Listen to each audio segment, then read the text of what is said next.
welcome back to Bay City Chronicles, everybody. I am your Dungeon Master / Game Master TGE, and normally I would be giving the introduction with the little Who's Line gimmick to introduce everybody, but we're going to do something a little bit different for the introduction today, and I'm probably going to get muted for doing this, and somebody's going to kill me, but I don't care. We're doing it anyway.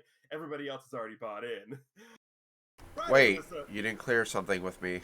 Well, you're right, because it's about you, because Friday was Krim's birthday, and we're all going to sing to him now. I'm sorry, chat. I'm taking off my headphones right now, though. So are the rest of us.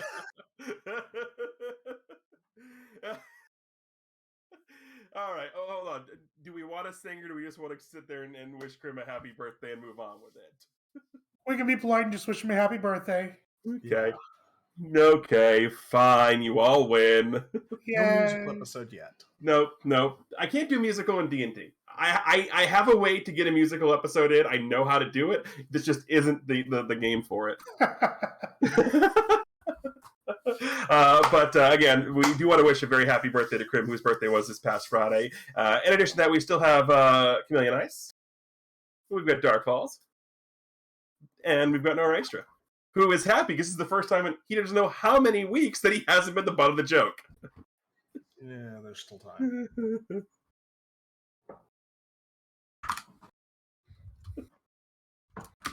All right. So, I know they hate that hates when I put them on the spot like this, but it's more fun for me to put them on the spot. And I know we have a note taker, so I'm going to put him on the spot. Oh, no. Tammy. Okay. Can you give our friendly neighborhood people a recap?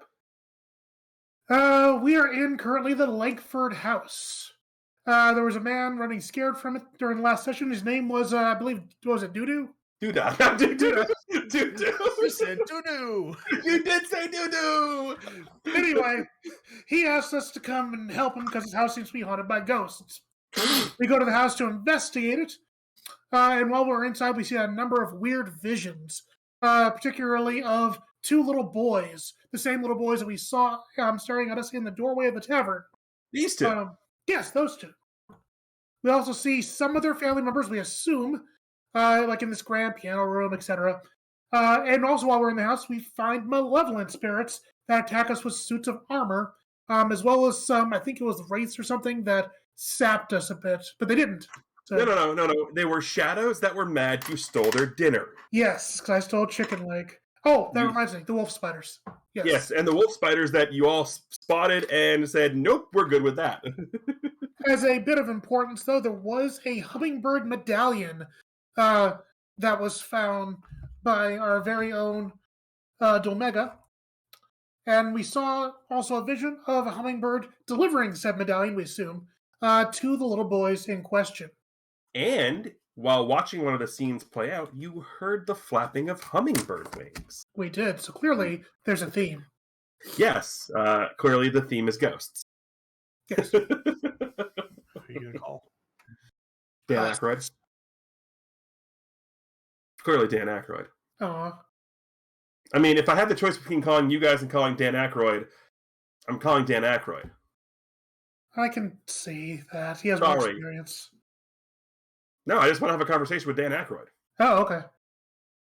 I mean, I can honestly say before we get started that I personally have had somebody semi-famous ask me to call a friend of mine who was on this call so they could talk. I have had that happen.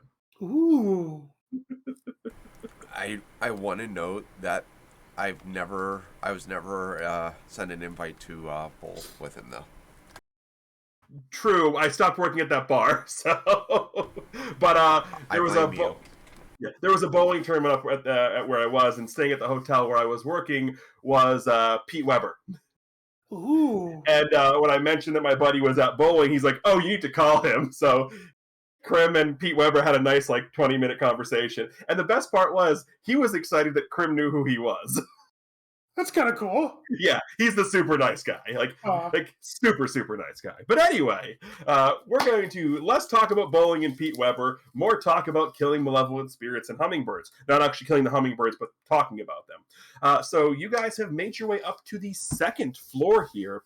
But this is as the title card said, this is Session 3, the Rockcrest Manor Massacre.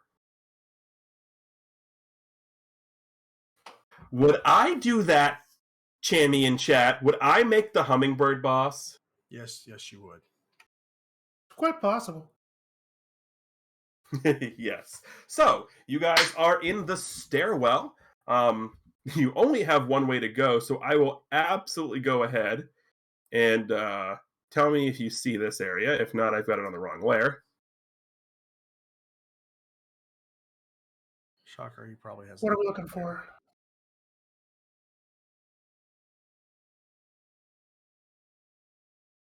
I only see the stairwell that we're on. I know I'm working on it. I forget Oh. what layers I put them on. Gotcha. So I'm trying to... They've also changed the interface of Roll20 ever so slightly. Why won't you show?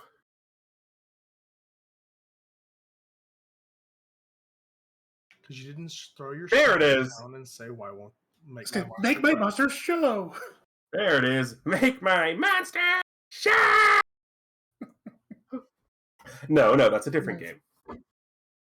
No, seriously, I have been looking into the Power Rangers. I forgot that was on the cards, yeah. TTRPG that does exist, so that's a thing. So I will go ahead and unlock the...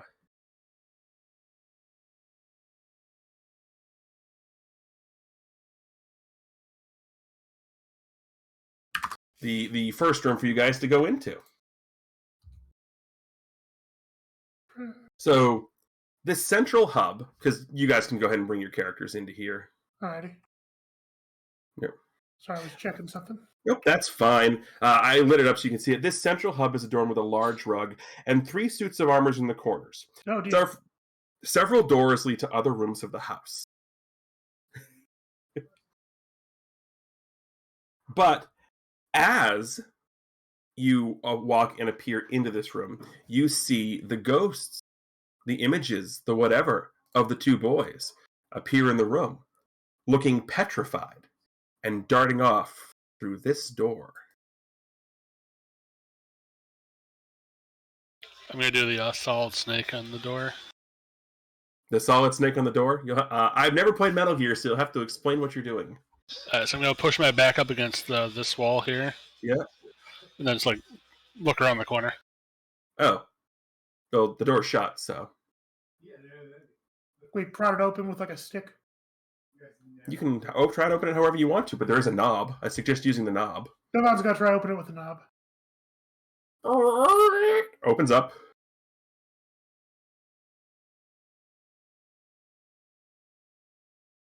Okay, now I'm going to look into the room. Alrighty.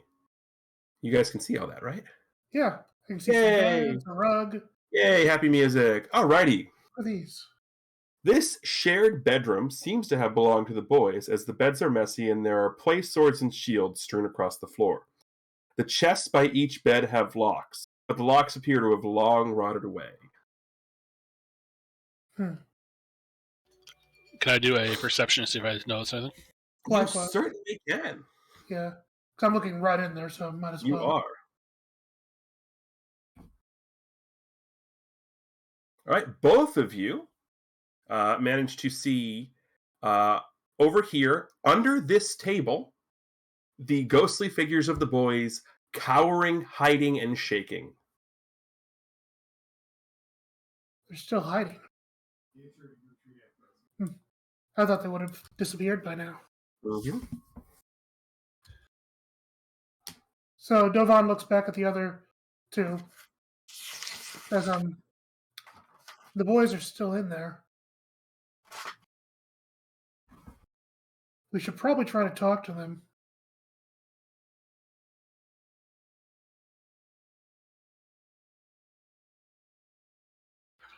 So I'm going to call out to them and tell them to come closer to us.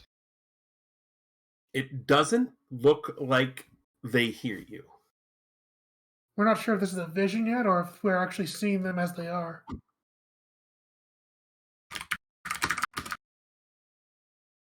They look scared of something, so we should be on our guard.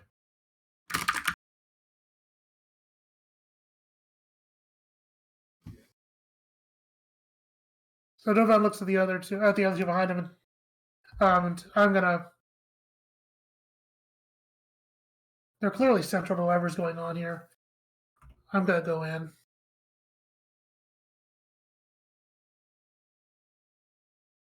And so he steps inside there.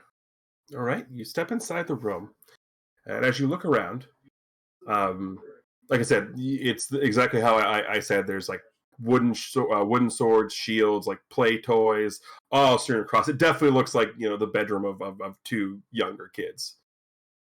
It definitely reeks of this is a boy's bedroom, Right? and we all know what that is because we all had it at one point. First, Sega Genesis. I gotta play it. Roll to take a powerful blow from the scent.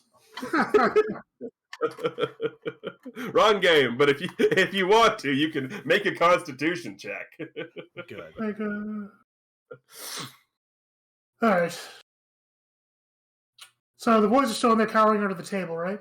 Yeah, looks like there's something covering the table. Yeah. Where are they looking? Directly at you. Okay, so they're actually looking at me.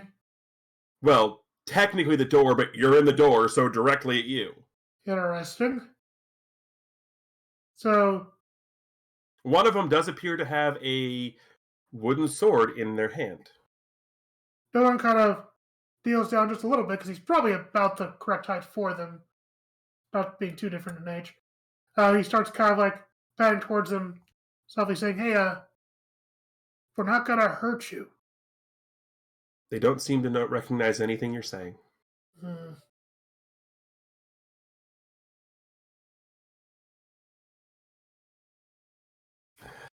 I wonder. They might not speak the same common tongue. Would I know language-wise what will be appropriate?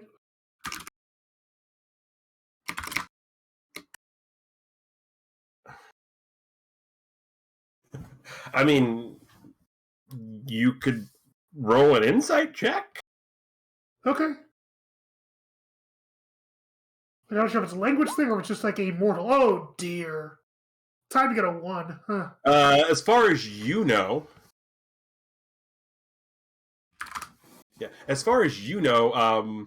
you definitely you're not speaking the same language, and you don't know what they speak. Yeah.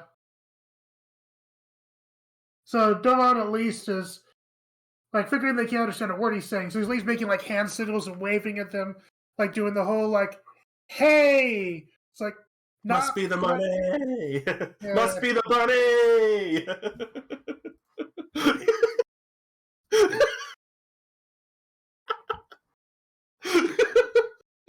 And I broke Chammy, everybody. And Nora's gone now. It's just us, Cham. It's just us.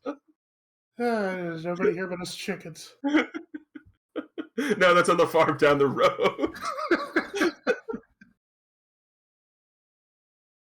But yes, you are gesticulating wildly and not getting any response. Okay, are they still even looking at me, or are they just looking at the door? They're still looking at the door. Okay, so if I walk over here, they're not even paying attention to me. Nope. What the heck is with the door? Ooh, wait. This is not going to help me, but I might try it anyway. Alrighty. What do we got here? It is called... It's going to be useless. Primeval Awareness... All right, you'll have to please explain to me what that does. It may actually not be very useful. I'm looking at this now because it only allows me to find aberrations, celestials, dragons, elementals, fae, fiends, or undead. So, sure. Okay, as an action, I can expend 1 ranger spell slot to sense whether any of such creatures I named are present within 1 mile of me. Yes. So, yes. yeah. I mean, before you spend the spell slot, I figured. I'm going to tell you, the answer to that question is yes, because the shadow is downstairs. Yeah. So, if you would like to spend the spell slot, you can. I'm going to tell you the answer to the question is yes before you even spend it. It'll do nothing for me. It's fine. I am also going to tell you that if you do spend the spell slot, you can roll an insight check to figure out more information if you want to. Let's do that. Let's use this experience. So I'll expend a spell slot to do that. So I can use my spells much anyway. Yep. And I can make a insight, perception? Like what do we because you're reading auras here, I'm going to go with insight. Gotcha. Bada bing. 11. Okay. All right, so you extend out your senses. First of all, before I get the full description, please describe how this looks. What Dovan's doing is he's clearly had a lot of experience with spiritual natures of things, and he pulls out this silver coin that he has that he keeps kind of in his breast pocket, and he sort of like holds it up in his palm to kind of like, it's almost like a spiritual sensor in a sense, something he uses kind of to detect evil around him, like one of those kind of things, and it blinks a bit to show that he's actually trying to interface with the spiritual magics. Okay, so you hold it up, you take a look around, and your main experience, you know what undead feel like. You know what scarecrows feel like. Mm-hmm. You've trained to find them, to hunt them, to re-kill them. So you can definitely feel lots and lots of scarecrows within the mile radius. Or circumference. That's not good. I mean... That's typical. Yes, it's typical. Yeah. But you're not getting that sense of scarecrow, of undead, which those two terms are kind of interchangeable here in Diastasi, for those who may not know that. You're not getting that aura feel from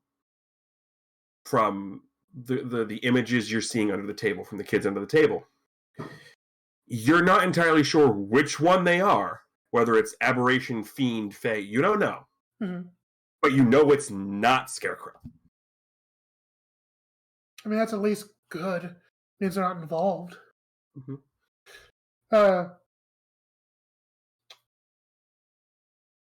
So Dovan's gonna kind of call it gently to the others. Be on your guard. Something dangerous is around this area. Beyond the obvious.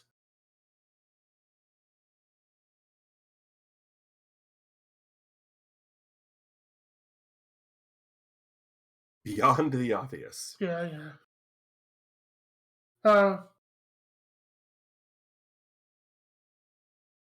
Also, Dark is still deafened. Not sure if you're aware of that.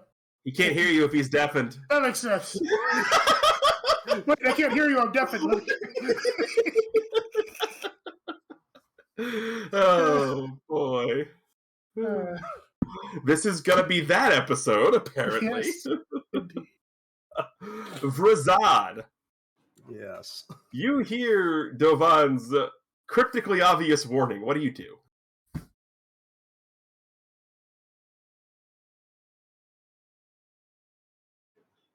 So, that's a good question.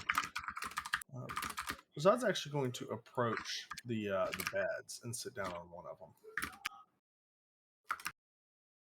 All right, well, as you approach, you do notice that above the headboards on each bed, there is a name written.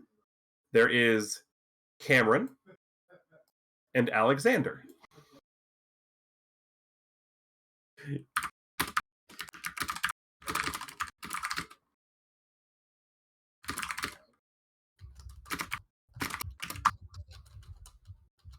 So,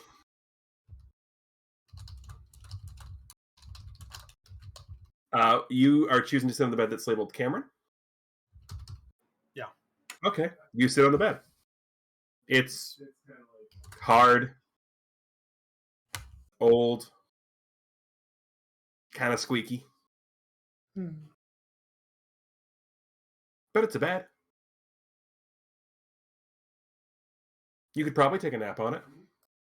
Yeah, I'm not taking a nap. Okay.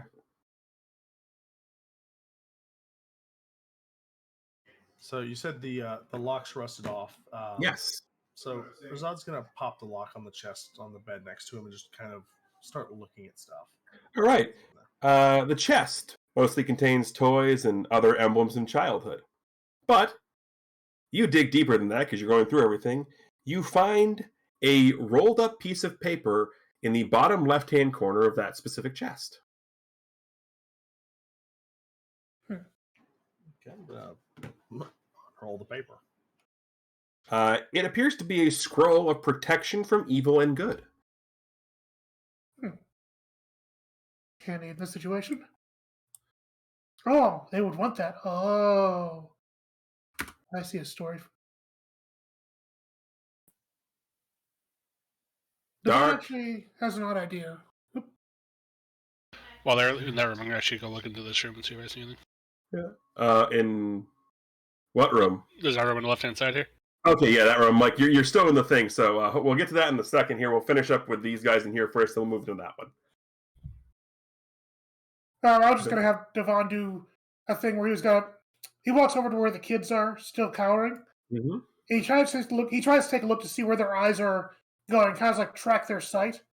He's gonna slowly start walking in that direction, trying to be perfectly in line with it. I'm guessing it takes Wow. him straight to the door. Oh yeah, I will give you for free. You can see my arrow, right? Yeah.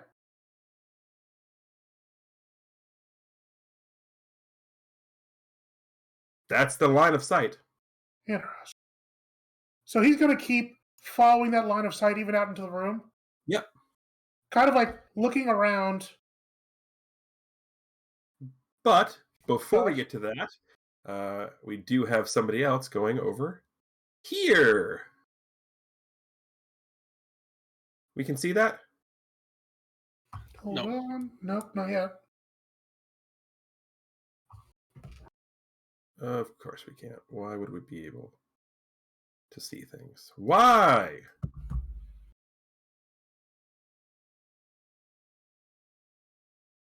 Yeah, I think that we're...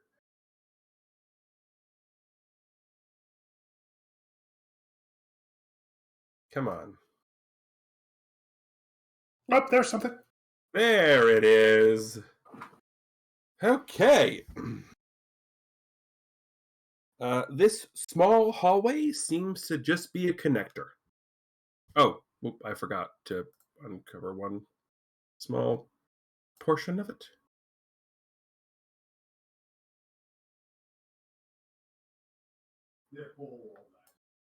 There we go. My bad. I am sorry, gentlemen. But yes, you can go ahead and move yourself in there. I'll just look for now. I'm still in this room. Yeah. Okay, but yeah, that's what you see. You see the hallway. Okay, fair enough. All right, Dovan, you're on that line of sight? Yeah. Is there a door next to me here? Yeah, you're standing right in front of a door. Okay, so I'm gonna try to pull what I've been seeing my fellow do and open the door from this side, take a look inside. It's locked. There was a key we had. No, you didn't have a key. No, nuts.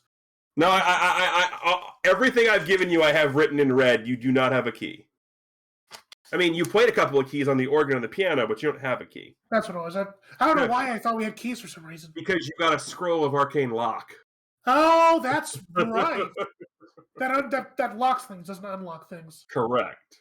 But I know what does. Sleight of hand. Do you have thieves' tools? Darn it.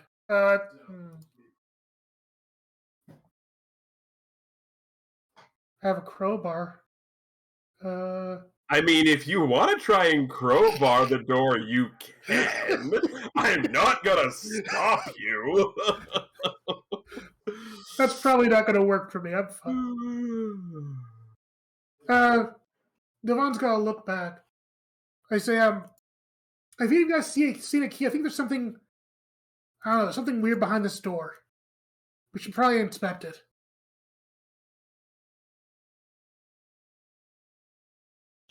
Well, there was the other room that we didn't go into downstairs.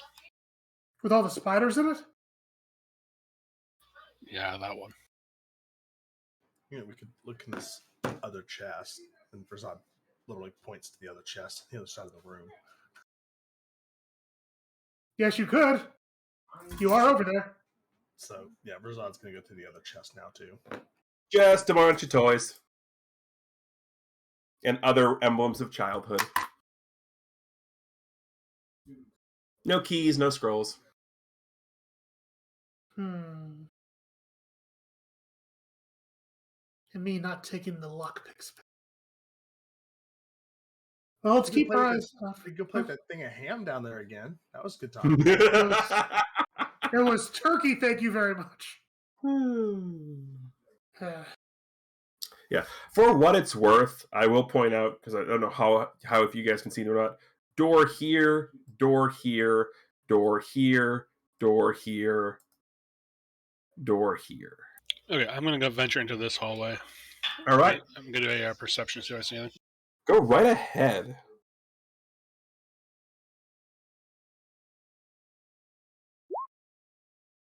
I also need you to make an insight check as you're looking around.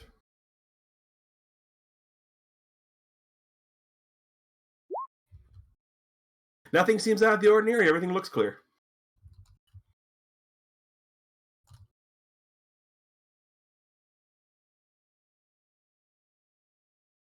Anybody else doing anything? Well, might as well sit together and look around together.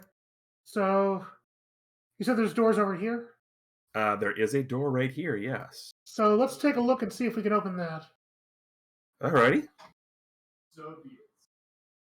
And you want to open this one down here, Yeah. Prasad? Alrighty. We can do both of these things. We can reveal this one. And we can reveal this one. Like cobwebs? What? Inside the closet. No, those are bonus suits of armor. Oh, okay. Let me see. Oh, there might be cobwebs. I can't remember what I have it. Let me double check. I'm going to go up these two little things here and see if I see anything else up Yeah. No, those are just cobwebs. You are correct. Cool. There's just a bunch of cobwebs. The bonus suits of armor are out there. You're not an elf, right? No, you're a dragonborn. So Up this little passageway here. yeah, you're not an. Yeah, like I said, nothing looks out of the ordinary, and everything looks clear. What's that mean? It means exactly what I said. Nothing seems out of the ordinary, and everything looks clear. Huh. Based on- like a little Based passage on the insight check and the perception check, my response is nothing seems out of the ordinary, and everything looks clear. Gotcha. It's just kind of like a random path up here? Mm-hmm. If you're looking around here, if you want to make an insight check, you I can. think so, just so I can see what he's doing. It's like, what are you doing? Mhm. Oh, dear. Nothing seems out of the ordinary to you either. Okay. Looks fine. After looking in the closet, Verzad's going to come to the hallway with them. All right, go ahead. Roll that beautiful insight check footage. Insight.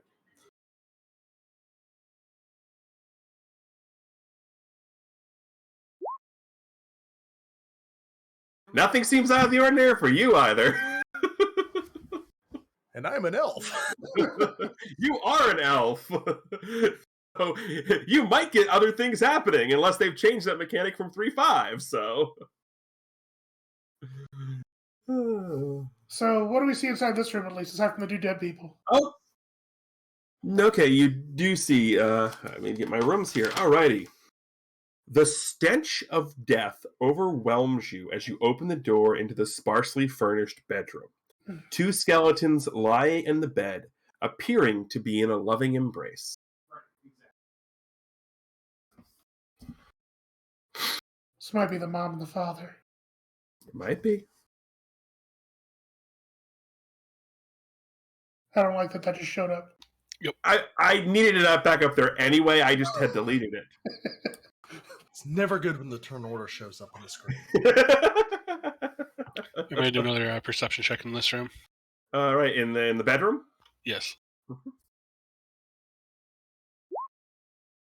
Everything is exactly as I had described.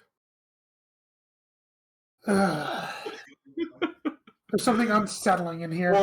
Or in the words of the person who taught the DM who taught me how to play this game, Everything looks clear. Right. Famous last words. Which is funny because he's actually my roommate. He's in the other room, and he heard the first time I said it, I could hear him laughing. So there's 2 decomposing people on the bed.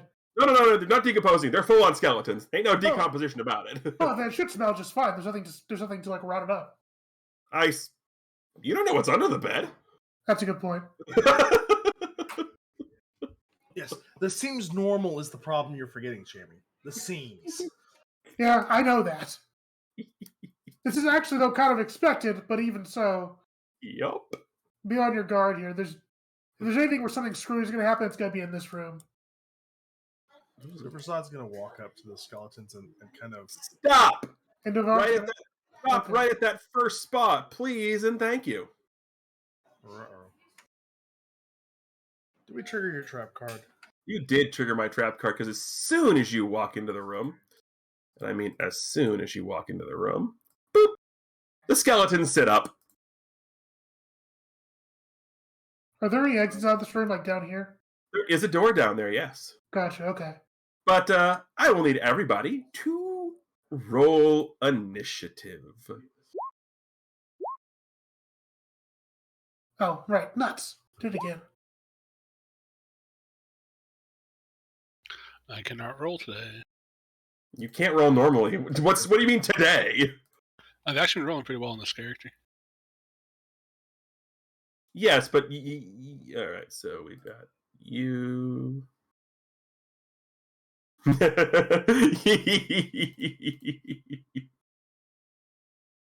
Okay.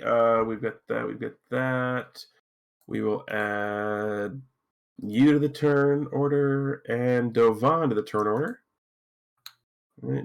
Janice got a 5. Dovan got a 13. We will do this numerically descending. Vrazad! Hey, there's a couple of skeletons in here!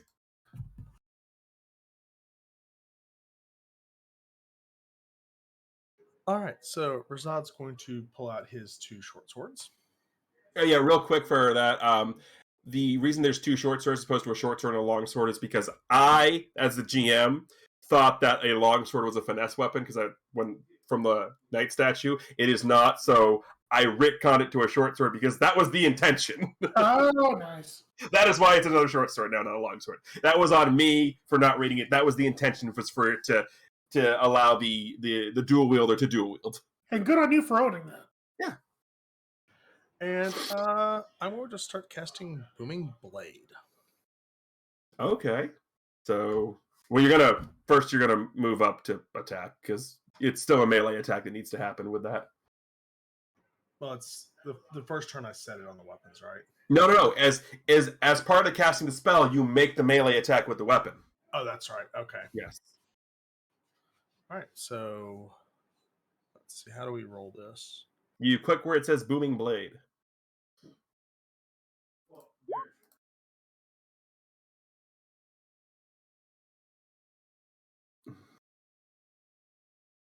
And I need to read what Booming Blade does. All right. You brandish your weapon used in the spell's casting and make a melee attack with it against one creature within 5 feet of you. On a hit, the target suffers the weapon's attack normal effects and then becomes sheathed in booming energy until the start of your next turn. If the target is willingly moves 5 feet or more before then, the target takes 1d8 thunder damage and the spell ends. All right, so go ahead and roll your melee attack.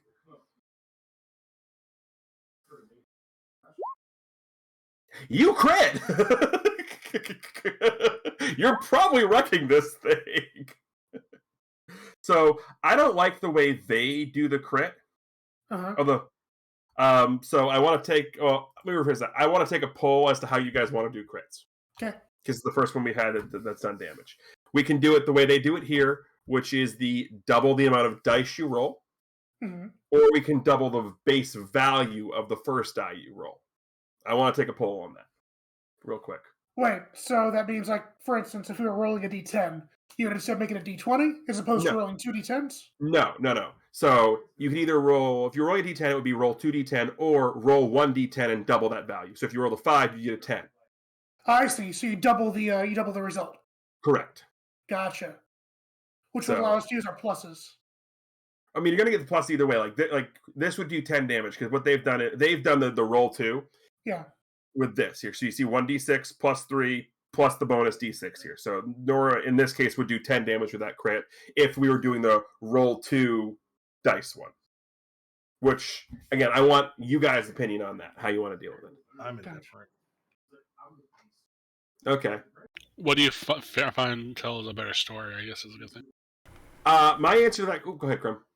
I was going to say, for crit, I believe in the principle of what a crit is. It should just be double the damage, not 2 rolls.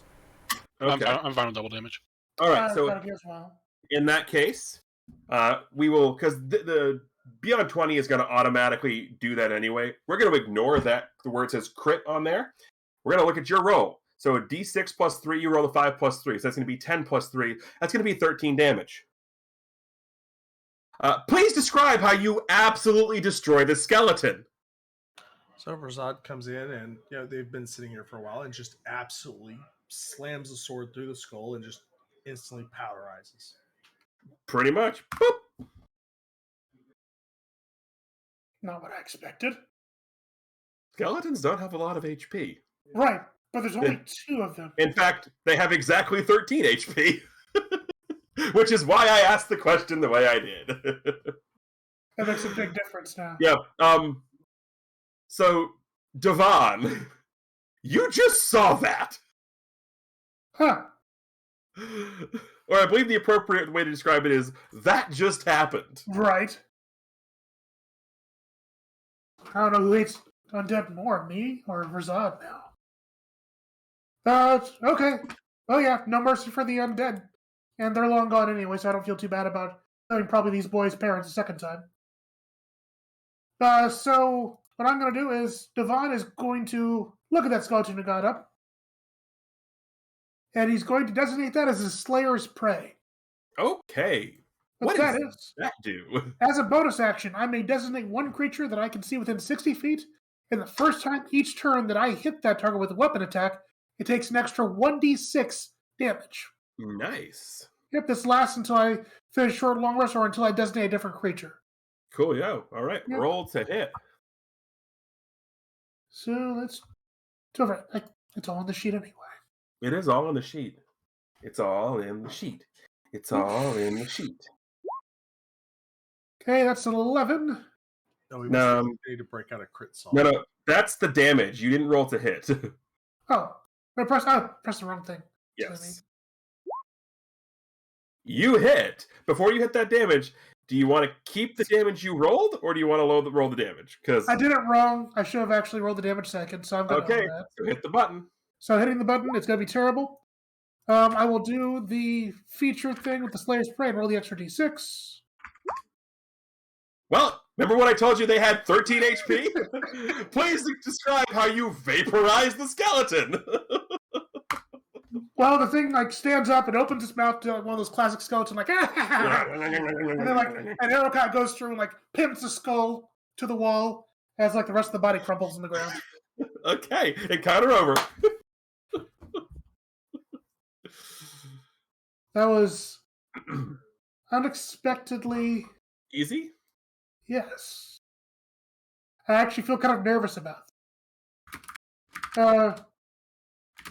I don't know if we're out of the woods yet, so keep your guard up, guys. And Devon's gonna pat over towards the bed here, and he's gonna start investigating it, look under the covers and whatnot. There's a couple of rotting corpses under the covers. I mean, under the bed itself. That explains the spell. Yep. Or is there any nightstands or anything around here? Nope. Huh. There's no chests or dressers inside this room? Nope. So there's nothing in this room but death. Yeah, exactly. Yes, you got half the death. Yeah. I'm gonna pick up the carpet and look underneath. Maybe they have a key if they hide under the carpet. Nope. You're taking my tricks. Yeah. I learned from watching you, okay? While he's doing my tricks, I'm gonna go actually look in this southern door. Okay, we can do that. We will go ahead, light this up. You can see all this, right? Oh, yes. Okay. That's conspicuous. It's big and wide. It is big and wide. Okay, so we'll go back to here. I just look over the group and just say more suits of armor. Would you like me to describe this room? This sitting room is adorned with various torture-style tools and toys, all of which are rotted and decrepit. The only thing of any use is a whip coiled up in the corner. I love the look on your face, Chammy. I tried to steamboat Willie up here and just kind of go back to like.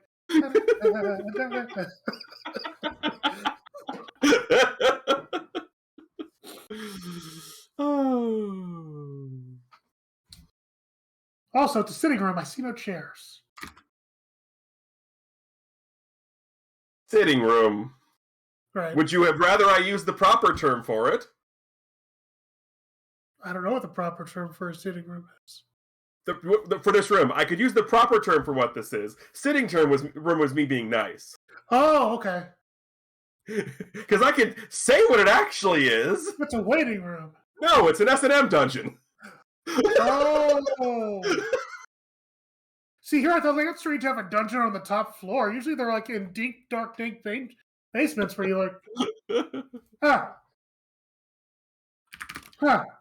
Did Devon examine the bed, look at the mattress and all that? Yeah, you found some rotting corpses under that. Yeah.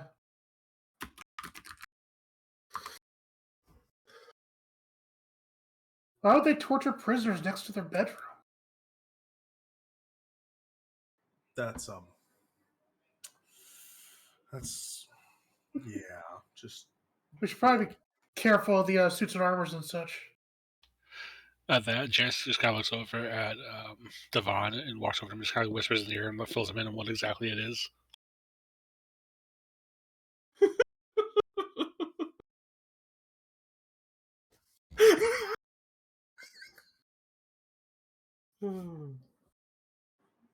poor rabbit. Huh. Well, I don't want to go in there.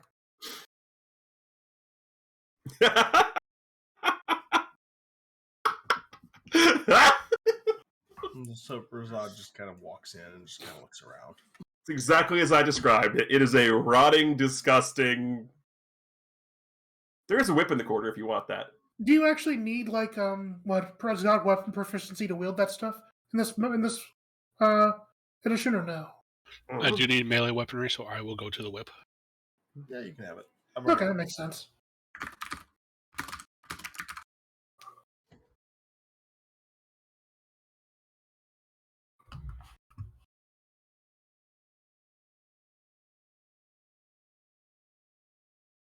So yeah, go ahead and on the equipment page, go ahead and add a whip. So Razad's going to come back to this hallway. Mm-hmm. As you walk into that little hallway, make me a perception check, please. Because that's gone so well tonight.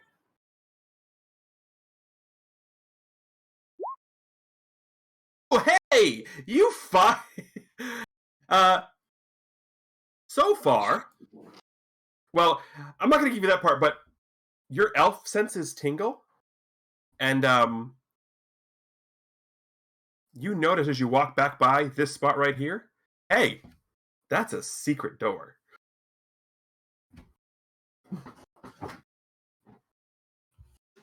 So Razad starts feeling along the walls looking for a switch or something to... I will give that to you because I literally have in my notes the DC for the insight check and the DC for the perception check, and what the DC was if you passed the insight check.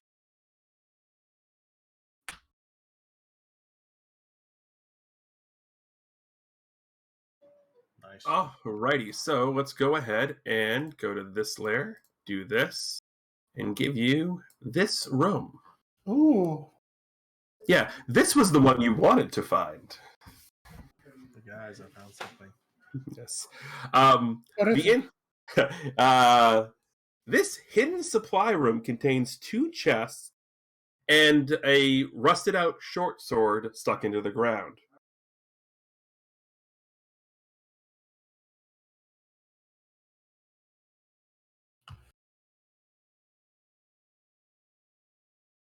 So what is this? Some sort of a storeroom?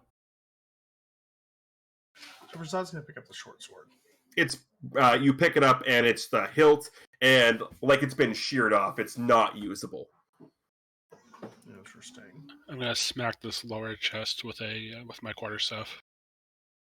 I will give you both chests. They pop open. Okay, And I'll check the here- lower one.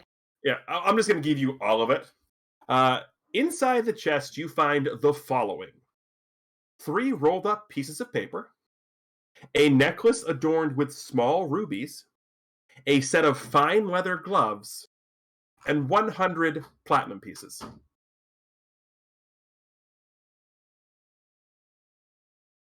I look around and I always see Devon and Razad. I give them each 33 of the platinum pieces. Put it in the thing and make sure you split it up evenly. Put it in the thing, as in like. Put it in the hopper of notes of what you guys have. I can give you a notebook, a note card here. Yeah, it'd be easier for me to write that down. Yeah. Hand out. Show to players. Edit. And all players' journals can be edited by all players. Loot. Note. I will give you the 3 spells that are on the rolled up piece of paper. Very kind of you. You have a scroll of Speak with Dead. Might have been useful for you wreck the skeletons. A scroll of Longstrider. And a scroll of Remove Curse. You know what occurs to me now? The skeletons could have been like wanting to like greet us and say like, "Help us, free us from our curse," or whatever, and like we just lop their heads off, like first thing. They didn't get a chance to act. We could be the villains here. I'm okay with this. I promise you, you're not. The ruby necklace, does that have any sort of strange properties? My Do you- loot note is empty. What's up? The loot note is empty. Yeah, Might you need guys. to reload it. Oh, you mean like it's for us to edit, right? I'm writing down my own notes. Yeah, it's for you all to edit. Oh, you mean we gotta do work? Oh. Loot note, I see it. And Work? You want to talk about doing work? Thank you, Teach. I think that's everything. But Yes. So to quick rundown for whoever's phone a loot note, you should have the following. You should have the Hummingbird Amulet, Scroll of Alter Self, Scroll of Arcane Lock, the box containing 100 gold, and then everything you found in here.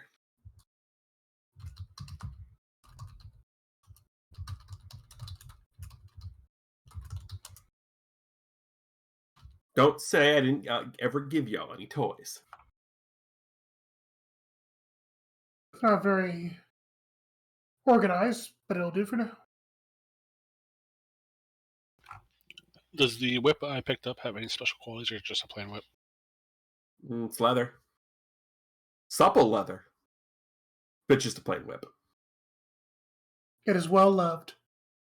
No, it's actually never been used. Oh, interesting.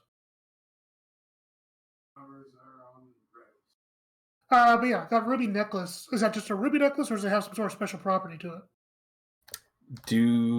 What are you doing with it? Well,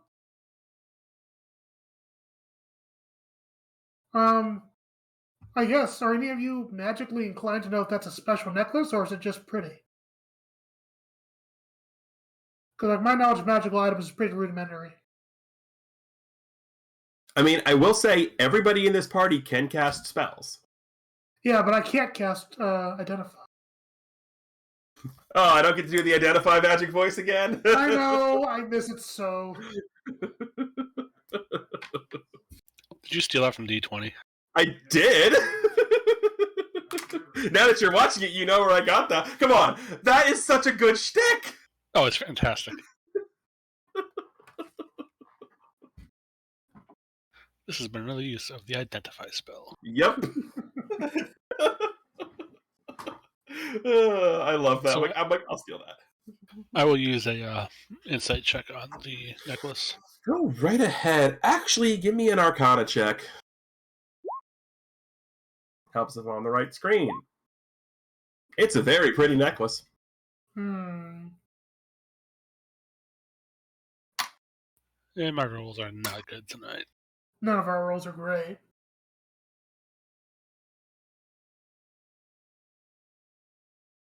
Which ones? See, I don't have any proficiency in Arcana, so I would not know a thing about it. Let's see. I do. So let me take a look at it.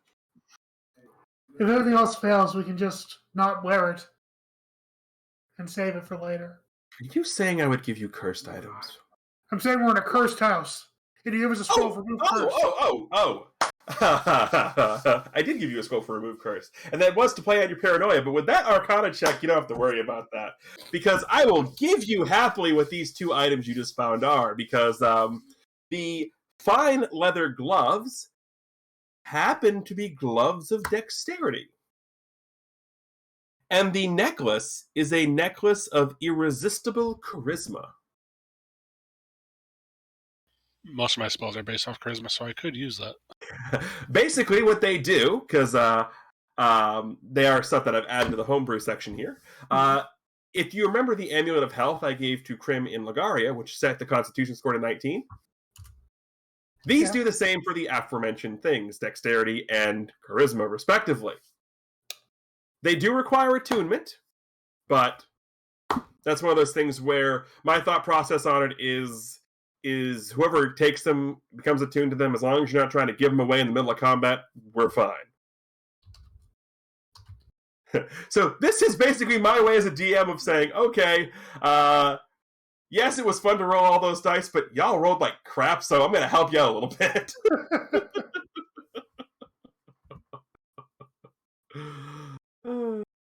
Teach feels sorry for us. I feel sorry for most of you. I don't feel sorry for Nora. Yeah, except for I'm the one probably getting the gloves of dexterity. Well, because it sets your dexterity to 19, right? Yes, it sets your dexterity score to 19. So it doesn't actually give you a plus, it just sets it to a specific number? But that means you're getting a plus 40 or stuff with that. Right. I'm already pretty high. Mm-hmm. So, Do you need dexterity, Jim? Or I mean, charisma? I'm an archer. Okay, so you don't need charisma then. No, the charisma one's only for you. Yeah, that one's for you. Yes. The dexterity one's for me and Nora to fight each other off. Over. What's your dex modifier at? I'm a +3, so I'm actually okay. Yeah, we're both at +3, so. Well, So what was it called? Which is more disappointing. I will add it to your sheet because it's like I said, it's something I put in the homebrew side of things, so I will add it in. Necklace of irresistible charisma, wondrous item. You should now have it there, and I will hit the use button for you on there, so you should be good. for what it matters, Devon's more accurate. What? Take the glove because you need. It makes more sense. I'm Okay. wielding swords. You're pulling arrows. You need the gloves. All right, you're using your dexterity with your sword, so I don't mind. But if you're offering, yeah, Devon will thank you for the gift. He doesn't usually get gifts, so he'll be very surprised. And thank you. You know, probably put them on, although they don't take effect until I attune to them, right? Effectively, just hit the attune button when you load it up because it's just easier. If you click on it, like I just did on Dark Sheet, yeah, you click the attune to it button, it will make it work for you. Interesting. So yes, Cool. and like I said, Charisma score still says 14 though. reload your sheet. I just did. It still says 14. It says 19 on mine.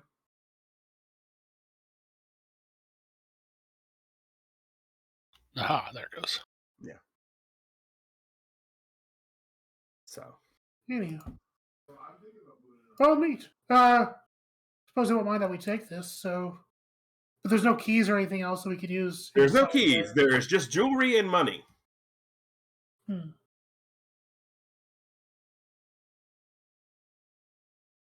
Oh, that's handy. Also, with the 19 Arcana check, I'll also give you the... oh, no, the amulet wasn't there with you, so you wouldn't be studying it. Never mind. So I just go over here and I just fill in Domega on what we were looking at in that room. Okay. I suppose it wouldn't work. I was thinking about the Speak with Dead scrolls. I wonder how we could even use that on the kids that were in the room, or if they're not even, like, really there. Well, remember, you weren't getting undead aura from them. That's right, I wasn't. But they're dead, not undead. I'm just pointing out. No, that's a good point. Mm-hmm. Is there anything blocking us from just breaking the door down? In room 20, it's room 22. It's room 22 on my notes. Spoilers. The one that's locked. Yeah, this one. Yeah. It's room 22 on my notes. I mean, my answer to that is going to be: if you want to break the door down, you can. It's up to you. We could try, but with a cursed house, it's usually best to play by its rules. Like that's at least what Devon would tell you. But if you want to, it's your funeral. And we already checked this little passage to the left here, right? Oh, we didn't check down here though. This little passage had a bunch of cobwebs. Like down here's a doorway too. There is a doorway. Do you want to go in that door? Let's see if it's open first. Let's see. There's this door and this door that you still haven't gone into yet. Right. Take a look. Okay. I can't see them on the thing. Okay. I can't either. They're just kind of like... Yeah, they're kind of hard to see here. There we go. There. So you can make bigger doors. I just need to unveil them, that's all. So you want to go into this room? Let's check it. Yeah, let's go. All right. That door is unlocked. What's over here? Oh, okay. It's just nothing. Just me having to do it that way so I don't unveil other parts of rooms you're not supposed to see. I got excited. It's like, oh, it connects. Take that locked door. It doesn't connect, no. Yeah. Alrighty. Let me get to my notes here. Okay, yep. 4 chairs surround a small table with the remains of a rotted puzzle scattered throughout the room. I'm sorry, a rotted puzzle? Yes, puzzle. As in, like, jigsaw puzzle? Yes, as in a jigsaw puzzle. Huh. They're just kind of scattered about the room? Yeah. This sounds like a puzzle. Well, there is a puzzle.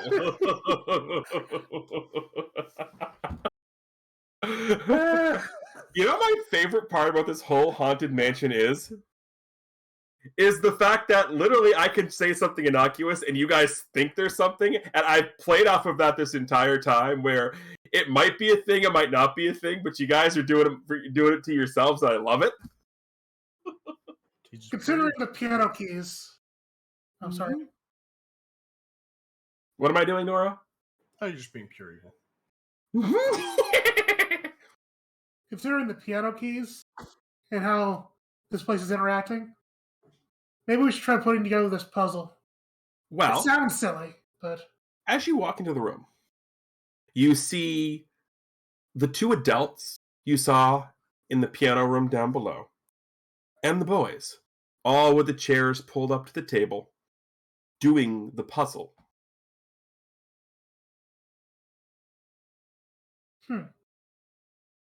Do they finish it?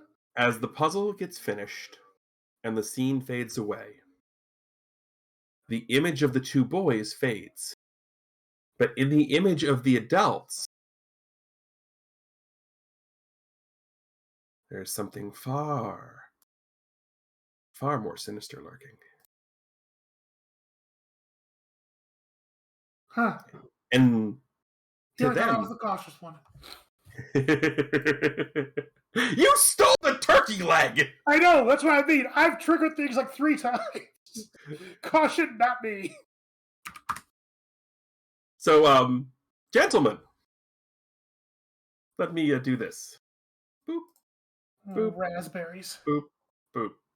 I believe you know what I'm going to ask, Yes. right?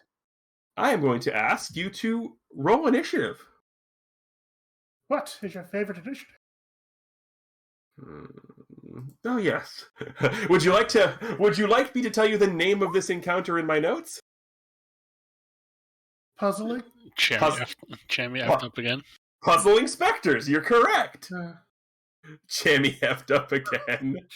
Why is that going to be the this name? episode? No, this is the Rockcrest Manor Massacre. Well, I mean, All right, it's let's subtitles. Chammy Yeah. up again. subtitles. Yep. Oh, sure, that was just a kestrel thing. It's like you interact with something you shouldn't. Oh, that's just a character thing. No, it's no, Chammy. it's a Chammy thing. It's a Chammy thing. Okay.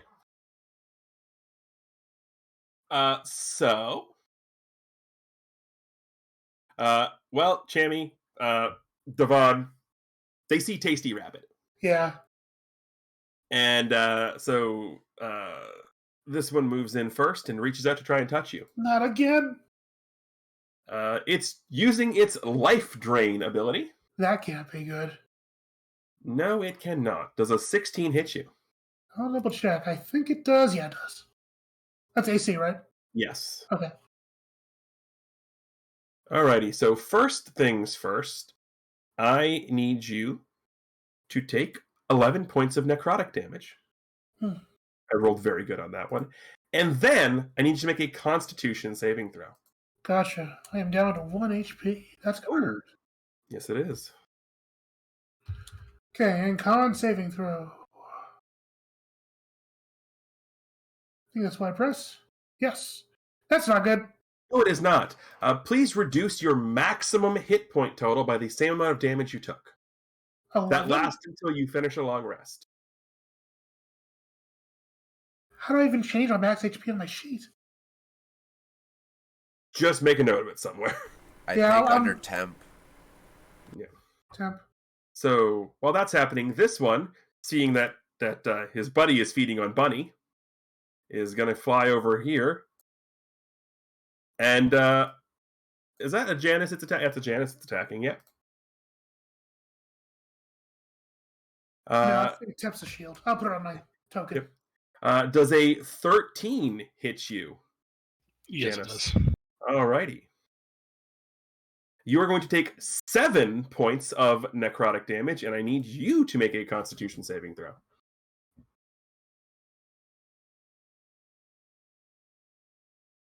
Also, the dice on what I'm using, I have the virtual dice on the D&D Beyond, and they make really weird noises when they roll and disappear. So I'm getting weird noises in my headphones. What saving the Constitution? Constitution, yes, sir. Oh, you're fine. They touch you, it hurts, but they don't sip you. They do not drink you at all. That's a heck of a save right there. Razad, these two ghosty things are drinking your friends. Well, Razad's gonna run into the room and open up with a green flame this time. Green flame is very good. Green flame blood.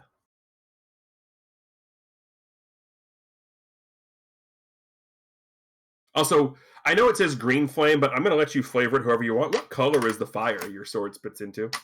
So it's going to be kind of that fayish, bluish kind of. Yeah. The fayish blue, yep. So I need to roll on this roll the attack first. Well, let me see here. In theory, you should be able to click if you're on your spells page. See to the left of Green Flame Blade where it says at will? Yeah. If you put your mouse on that, you should get a dice. Okay, that doesn't do what I thought it does. Maybe it's... So yeah, roll the melee attack.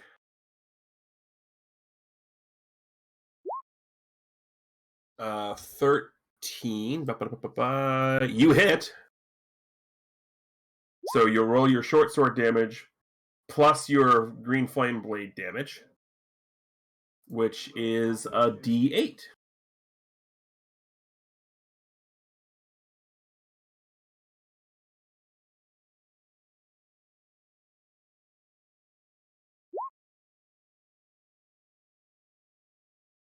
Okay. This one. Yeah.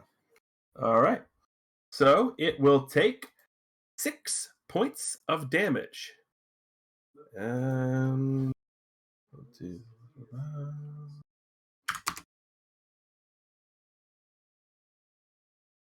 let's just do it this way, because it's easier for me just to do that.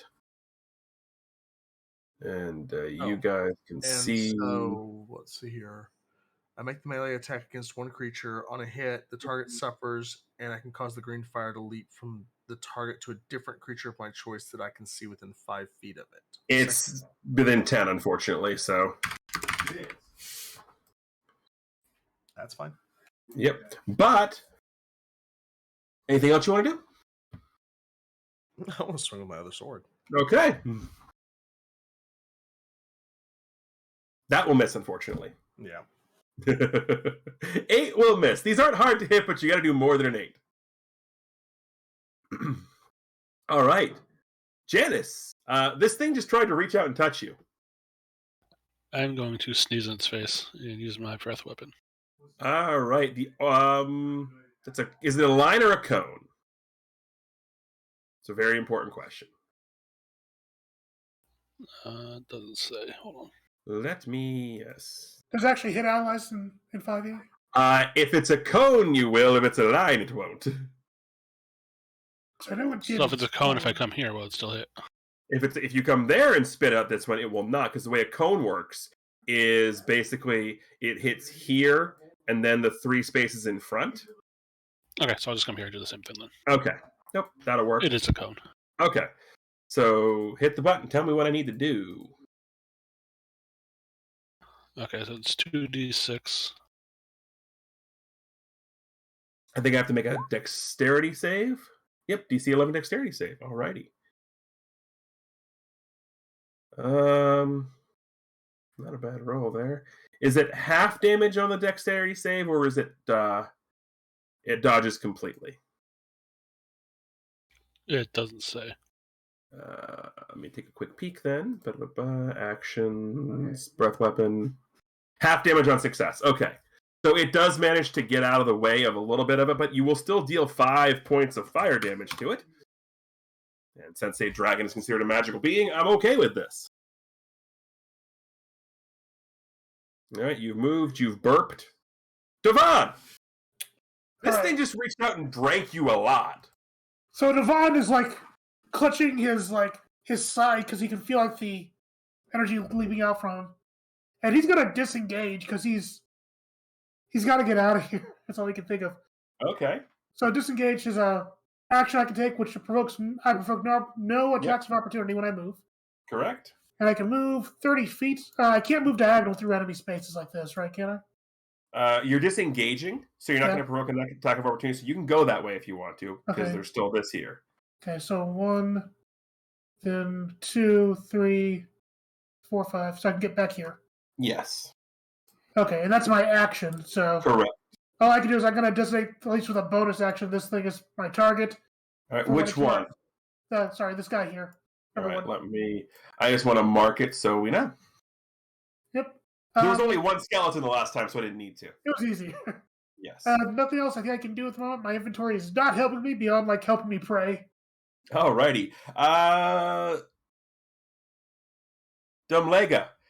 Ping the map, Dark, just if you're on the arrow section of it where it says select move, just literally click your left mouse button. Like that.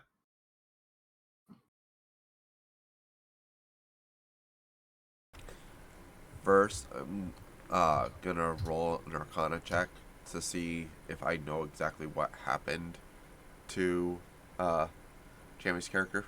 Religion check, actually. Okay, religion. That's better for me. Yep. No, it's not. Ooh.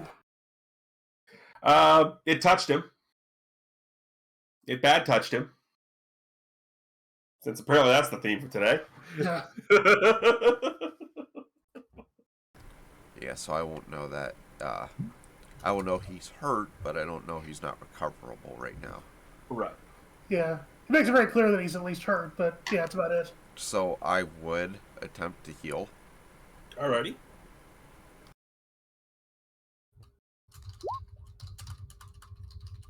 So that's your bonus action, healing word. Neat. So I heal for 6. You do. Thank you.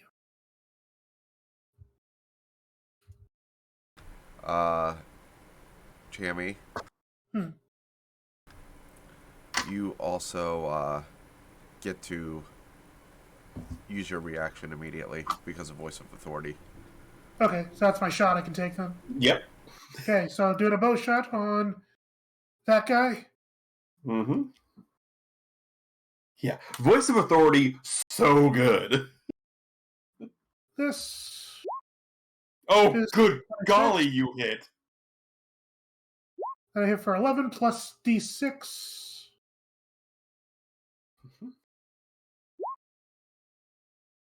Yeah, so 12 damage total. Well, Slayer's Prey is the way I'm flavoring this because of the way the scarecrows and all this. Do you get any bonuses on fighting undead? By the way, I get bonuses for tracking undead and for understanding things about their weaknesses. Okay, then you would know the Slayer's Prey thing here is good because to me that's a magical thing. Yes. You're marking them with magic, which means that damage is magical, which means your attack is magical, which means their resistance doesn't apply. Oh! Which is why the dragon burping and the green flame blade were good, because their resistances didn't apply. I see what you mean by that. Okay. Yep. Lucky me. That is 12 damage. Well, had you not Slayer's Prayed, it would have lived. But please describe to me how your arrow shot, after being healed, wrecks this specter. So after Devon gets healed, he's healed enough to stand back up and ready his bow. He's like, "Don't touch me!" And he just shoots it straight through the heart of this thing with a little tinge to the end of it because of his knowledge of undead Slayer's Prey. And because it's incorporeal, it goes through it, it rips it up, and then boing, sticks into the wall. You can get that back later. Bing! Oh, I thought that would get a reaction. No, I'm not frightened by that anymore. So that was your bonus action, Dumblega. And then at the other thing, he tries to light it on fire with a white and blue fire. With the white and blue fire. That well, I'll make the save. Let's see. Hold on. Boop. It takes a damage.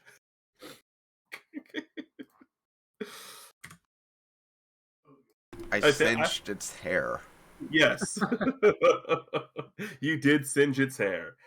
Well, let's see. It's less afraid of the burping dragon, and it's more afraid of the thing that came in and just started to carve its buddy up with the swords. That and you look tastier and easier to hit because you're smaller, even though you're probably not.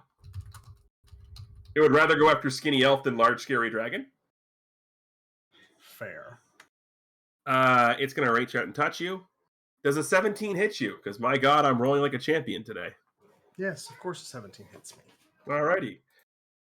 So you will go ahead and take 6 points of necrotic damage. And go ahead, please, and make me a Constitution saving throw. Whew.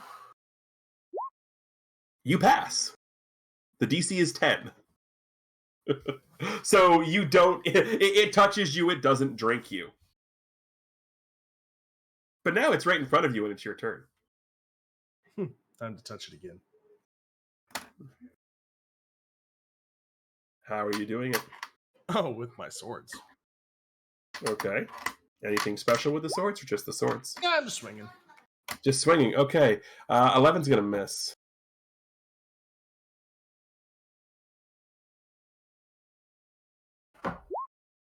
$21 will hit.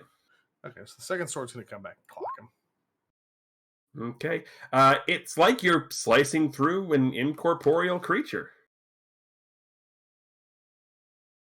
So you're not sure if you actually did damage or not. That was my bonus action, right? Using Yes. Yep. The second 2-up biting is your bonus action. Yep. Alrighty, Janice. All right. So first, I'm going to move a bit away. If you do move out of its threat range, it will get a chance to try and reach out and touch you. Oh, okay. Well, never mind. I can't do it. Since I'm in melee range, I am going to use my quarterstaff, I suppose. I also do have the green flame blade in my moves as well. I'll allow it. All right, so roll to hit with your quarterstaff. You swing right through it. Of course I do. Oh no, that's a damage. Oh no, that's a d20. There's just no plus on that. Yeah, no, yeah. 6 isn't gonna hit.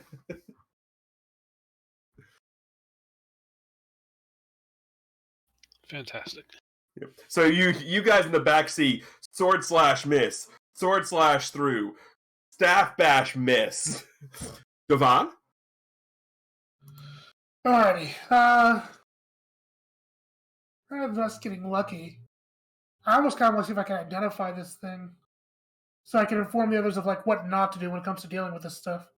You can certainly roll me a religion check if you'd like. Okay. Try it. These are specters, and if you'd like, I can give you their entire stat sheet with that. I'm more interested in their vulnerabilities and what they are doing to us. They have no vulnerabilities. They are resistant to lightning, thunder, cold, fire, acid, bludgeoning, piercing, and slashing from non-magical attacks. Oh.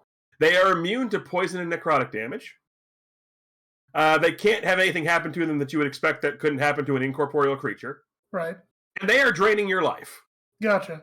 So Devon's gonna rattle off some of those facts. He's like looking at it and identifying, like, oh, I've seen those before, or at least heard about them. So that sucks. Yeah, literally, they do. Yeah, they do. Okay, and so was that an action, or how do you roll that? I forget. That type of thing, like you're not trying, like you're just sort of like trying to recall like information. Have I seen these before? Yes. The way out, unless you're trying to like use it to like find weaknesses and all that, or like use it to like get an advantage or something, I'm not gonna roll it as an action, especially because you hunt undead. So it's like it's not a secret to okay, let me rack my brain. Oh, hey, I know what these are. Right. So that's kind of like a free action. Marvelous. Then I'll use my bonus action to designate it as my prey. Yep. And then I will attack it with my longbow. So let's do that. Oh, you hit.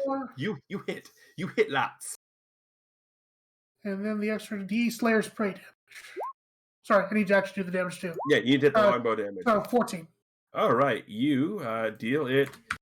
It hisses and screams as your arrow goes through it and into the wall again. Like whatever you're doing, whatever you're marking that with, it hurts like hell. Like hell. I mean, the joke writes itself. Yes, it does. Alrighty, Domlega. Oh, Dumblego's just gonna continue to do the same thing. Oh, try and burn it with blue fire? No, apparently not. You said do the same thing. I was not expecting you to do the exact same thing. Dark, quit touching my character sheet. It takes a damage. I would have laughed so hard if it killed it. It did not. I mean, in Crim's defense, he did say, "I'm going to do the exact same thing," and he did. Anything else? I cast it on the GM. I mean, I'm sitting down wrapped up in a blanket, so I fail the dexterity save. But it's its turn. And, well, it knows exactly where that arrow came from. It has incorporeal movement. It can move through other creatures and objects as if it were difficult terrain. So it's going to basically move through everybody. It is going to not leave anybody's threat range. So it won't take any attacks of opportunity. And it's going to try and reach out and touch a rabbit. I should have seen that coming. I don't feel good about this. Does a 14 hit you? 14 matches. Then it hits you. Yep.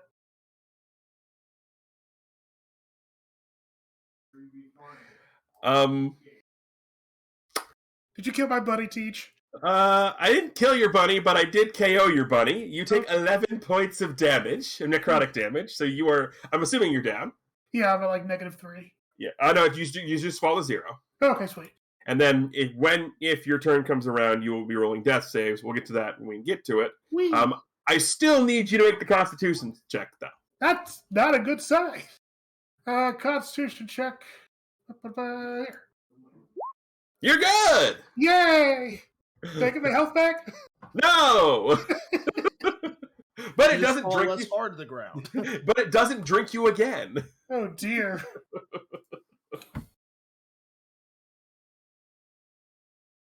Vrazad, your adorable little bunny fin just went down. Yeah, let's end this. So wait, if he moved 2 away from me, is that out of my range? Oh, he did move out of your threat range. So before that attack roll, go ahead. If you want to attack with the quarterstaff, you can. Yeah, I'm going to. That All right. would possibly save him, couldn't it? It could. It could. So did I just roll damage or did I roll a hit? No, you still have to roll the hit.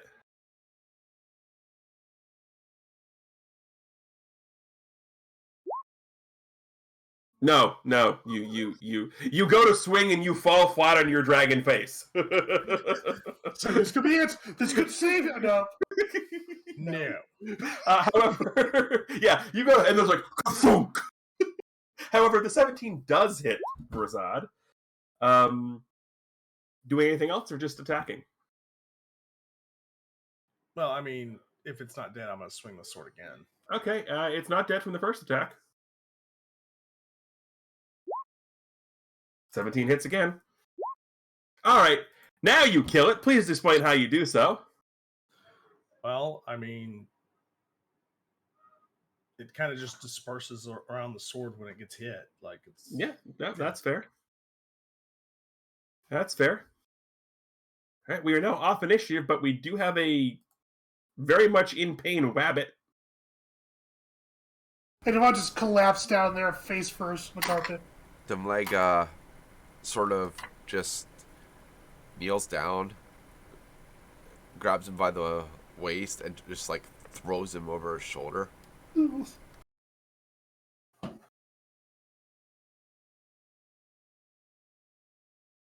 Just carrying him like a sack of potatoes. Yeah. 5 more minutes. No, carrying him like a sack of potatoes would be taking him by the ears and slinging him over the shoulder. How? Do your ears hang low? Do they wobble to and fro? They do now.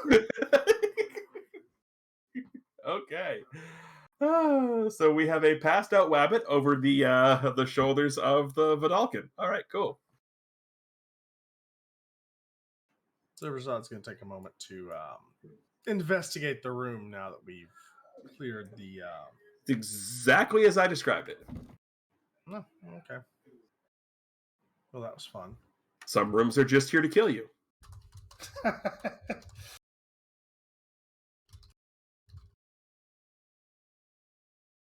right. Where to next, gentlemen? Oh, actually, I think I know the answer to this question. Spooters! Do you really want to go for the spooters? No. I mean, we got one more room, so I'm going to go this way. Well, I guess we're knocking the door down, but is he all right? No, this is an actual door. But yeah. Hey, look! It's a room! Is this one going to try to kill us too? Probably. Depends. What do you do? You are being dragged by... Yeah, I was saying, you can drag yourself with Domlega. Keeps me engaged. Yep. Razad's going to come in and investigate the bed to see if it's quality enough to lay the poor bunny down. Okay. The master bedroom is adorned with several pictures of the lady whose bust you saw down below, Janice Rockcrest, all elegantly dressed and of the highest decorum.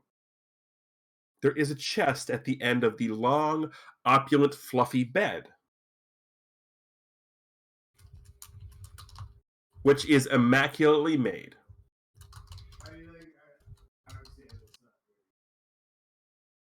Razad kind of summons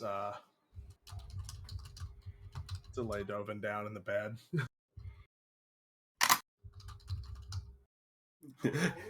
You throw the wabbit onto bed. Boom. He just kind of shudders as he curls up in the fetal position on the bed. As you get thrown onto the bed, everything feels a little cold, a little dark, but you open your eyes. You guys don't see him open his eyes, but you open your eyes, and you're in a beautiful, bright, green, verdant, grassy field. The sun is shining down from a clear blue sky.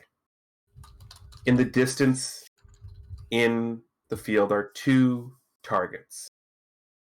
You and I forget the name of your mentor. Creighton. Creighton are standing there, and you both unnock arrows at the same time. And as they fly towards the targets, his hits the center. Yours bounces off the side. He looks down at you with a smile and says, yeah, I like it. When they put him on the bed, the pressure trait triggers and the bed folds him in half. Creighton looks down at you with a smile and says, "You're getting better. You've really reached the target. Now to work on your aim." But that's what's happening to you, while the rest of them are in this room.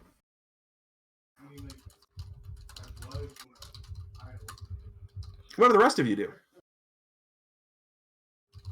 I will do a investigation on the room. Okay. Meanwhile, Razad sees the chest and pops the chest open. Okay, I like popping the chest open. So you guys actually did it correctly where who got what, because I did have a toy for everybody in this place. The amulet belongs to Domlega, the necklace belonged to Janice, the gloves belong to Dovan, and this chest has something for our friend Razad. The chest at the foot of the bed contains a key, as well as a pouch containing 50 gold and a scale-handled curved dagger. Ooh.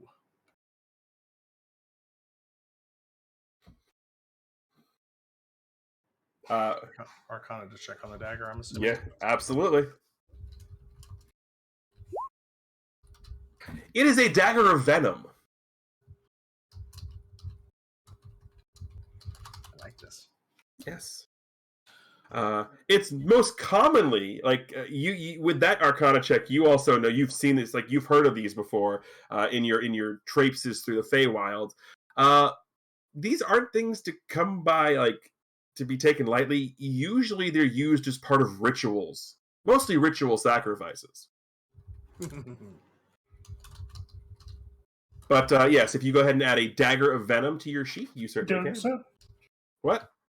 Oh, I thought you meant to the loot. And if you want to add to the loot table, that's fine. I'm telling whoever takes it to add to their sheet, but I'll take it. it's Add pretty obvious who it goes to. Yeah, add the 50 gold to the pool The as sheet. well. Mhm. Already doing. So what are you guys gonna do?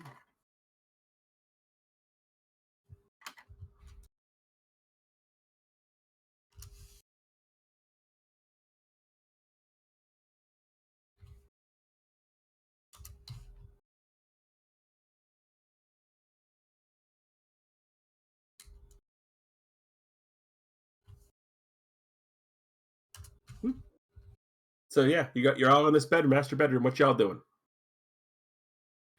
Well, my investigation was awful. So Yeah, there's a chest in the room.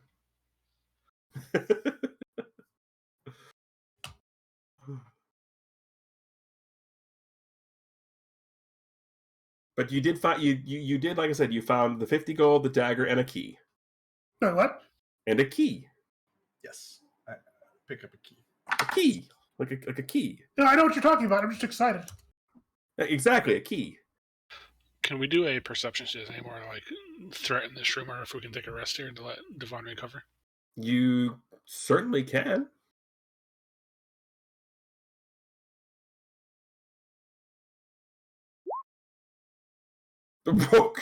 Okay, so you absolutely can take a rest in here, and that's a hell of a medicine check. It is. Holy cow.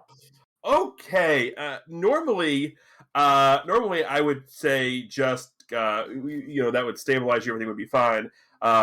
If you are planning to take a rest here, before I tell you what I'm going to have that accomplish, tell me if you guys are going to do a short or a long rest.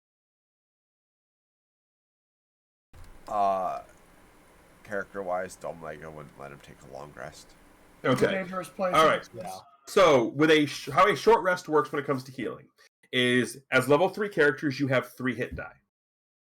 You can spend up to half, rounding up, of your hit die to recover HP during a short rest.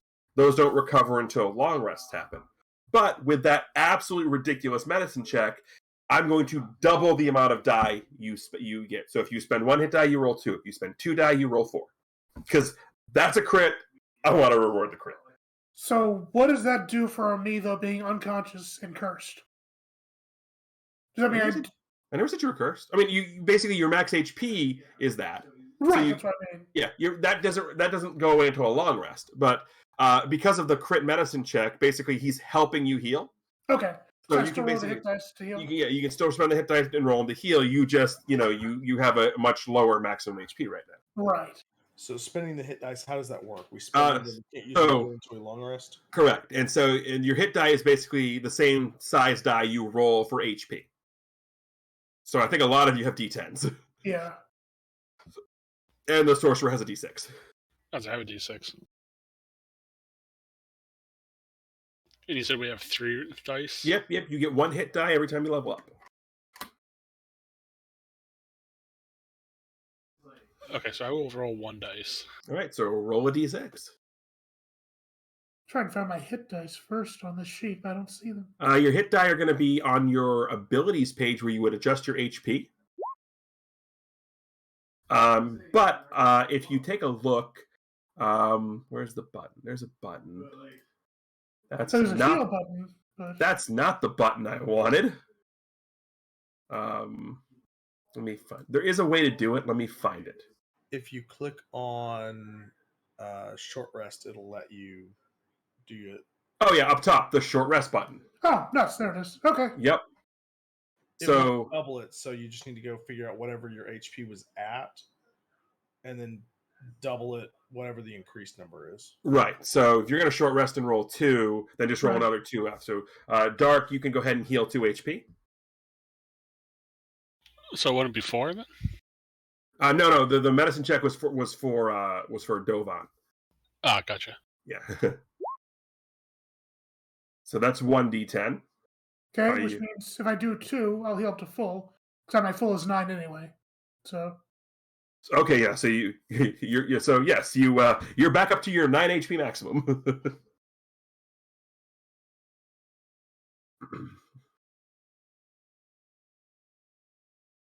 Anybody else spending hit die? I spent 1. I'm at 8. Where? I use the short rest button. It doesn't apparently roll out to the Okay. It should. You press a But- button where it says the It short rest. didn't. Oh, okay. Well, either way, it's like I don't trust you. I trust you guys. Yeah, I would have not healed 2 if I was going to heal for Mhm. more.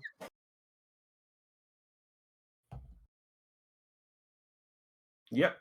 All right. So, So yeah, Devon shakes himself awake as he's on the bed and like he's actually weirdly crying. But he won't quite say why. He kind of like wipes his tears at the back of his wrist. We're still here.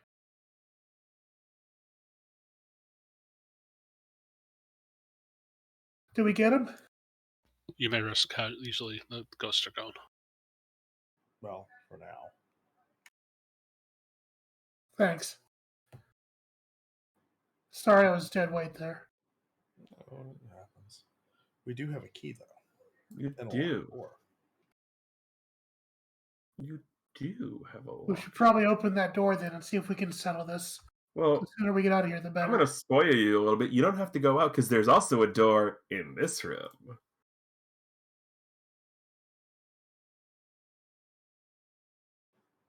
Domlega's kind of hiding and sitting on the door, but there is one the right door there. to open it. Okay. So, I'm going to describe what first you see first, then I'll open the room for you. The candles in the center of the room scream to life as you open the door, highlighting a pentagram below and an altar above. A corpse lies on the altar, piercing wound through where the heart would be. Illusory cultists begin chanting as the fires continue to burn bright.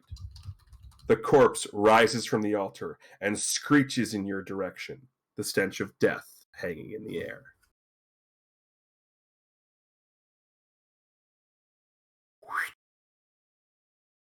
Rizog closes the door and runs the other way. Sorry, nobody's home. But wait! There's more.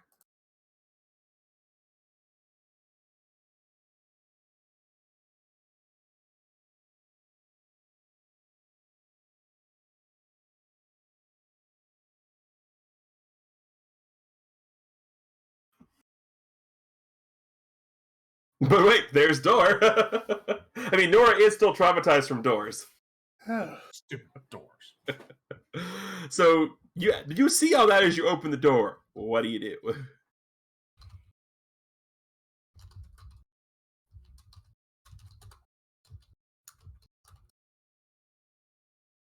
Well, gentlemen, I think we found the cause of the problem.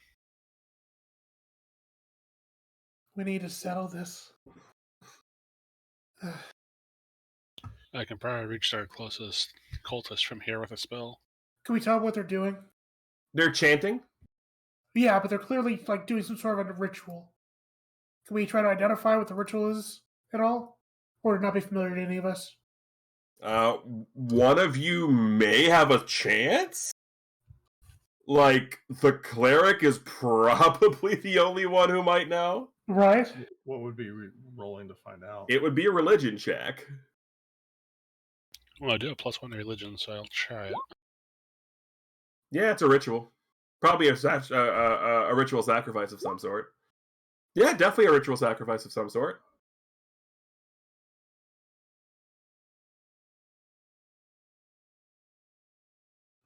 I do training in religion because of the undead thing, but I'll give it a shot.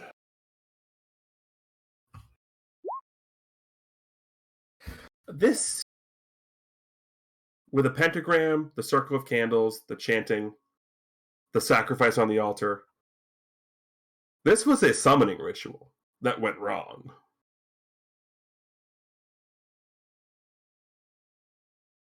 What did they try to summon? I don't want to know. That I can't answer. We But have to end this. I believe the only appropriate thing to do is to tell everybody. Well, so, question here. If I were to throw my armor on, my armor spell, can I do that before initiative since we're preparing to go in? Your armor spell. Yeah, I have armor of Oh, armor of Agatha. Okay, I'm like, you'll have to tell me which armor because there's mage armor. There's a There's a lot of armor. in theory, because you did say you shut the door and came back out. You can. Basically, I'll give you guys if you want to set that, I'll give you a surprise round to Okay, set yeah. any buffs you want to, because you did shut the door. Although the chanting is getting louder. And Denal would probably cast protection from good and evil on himself, considering. All right.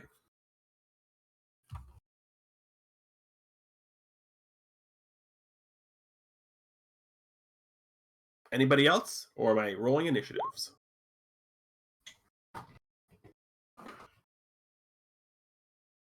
I missed it. Did you say what type of creatures are there? There are 4 cultists and some sort of undead creature that rose up from the altar. Okay, then no. Well, undead-ish creature. Whether or not it's undead, you don't know because you closed the door. It just appeared to be.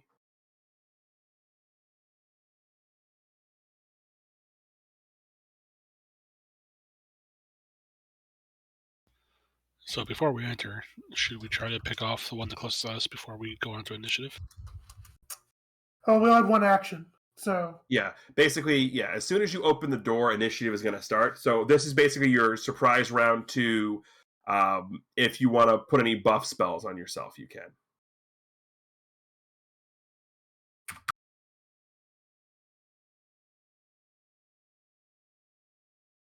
I don't believe I have any buffs. So. No, I think you're pure damage.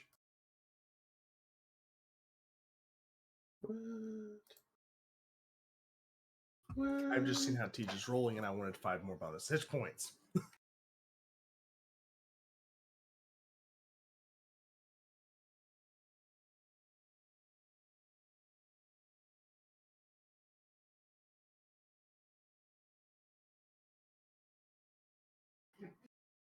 Oh, right. We should probably do that. Yes.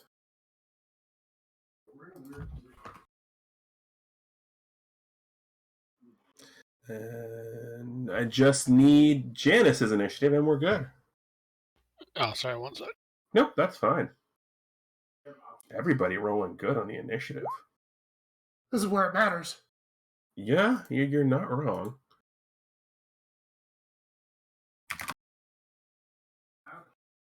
All right, we'll go ahead and descend that. So you've cast your buff spells. Vrazad, you are up first. All right, so there's 5 in the room, is what we're seeing. That's what you're seeing, yep. All right, so Verzad's going to make his way into the first one. Hold on a second. There is something that you need to do. Okay. As soon as you get, well, then let me put my snap here. As soon as you get here, because you're within 30 feet of the hag, you can see her. I need you to make a wisdom saving throw.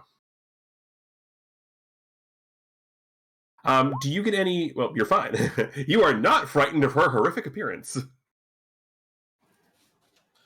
All right. So now I'm going to run in, and with the wonderful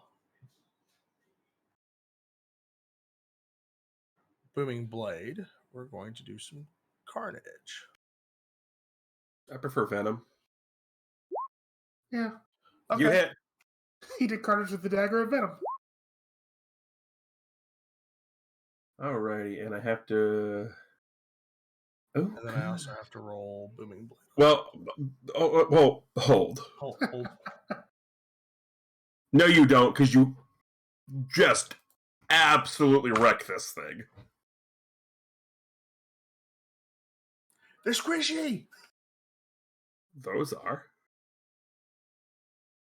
If you kill the cultist, You did kill a cultist. the summons stop. I've learned Cthulhu. So No, we're not playing Call of Cthulhu. So as my bonus action, Mm-hmm. I'm going to use my Curse of the Binding on the hag. What's that? You can As a bonus try. action, I can attempt to bind a creature that I see within 30 feet. It's no more than one size larger than you. Target must succeed on a strength saving throw or have their speed reduced to 0, and they can't use reactions until the end of your next turn. All right, so Just keep in mind with the Dagger of Venom, because you did use the Venom, it can't be used again till next on. It's a one-shot Venom. Oh, okay. Just so you're aware. Yep. Also, other thing to note, if you click, I just figured this out. If you click on where it's, let's say you're on your sheet and you click short sword, and you get the little thing at the right of the game, right at the right, you can click. It says Booming Blade or Green Flame Blade, and you can click where it says Beyond 20, and it should roll it the proper way. So anyway, what does Curse the Blinding do? Like I said, it binds the creature. Well, there's probably a save I have to make. Yeah, DC 11 strength. Strength saving throw. Or their speed's reduced to 0, and they can't use reactions until the end of my next turn. Well, unfortunately for you, it made the save.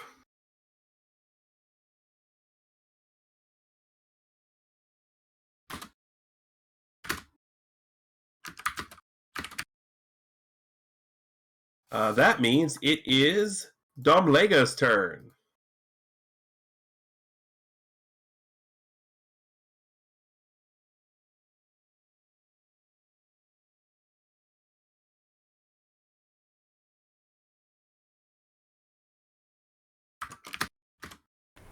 I know. I'm getting there. That's fine. Mm-hmm.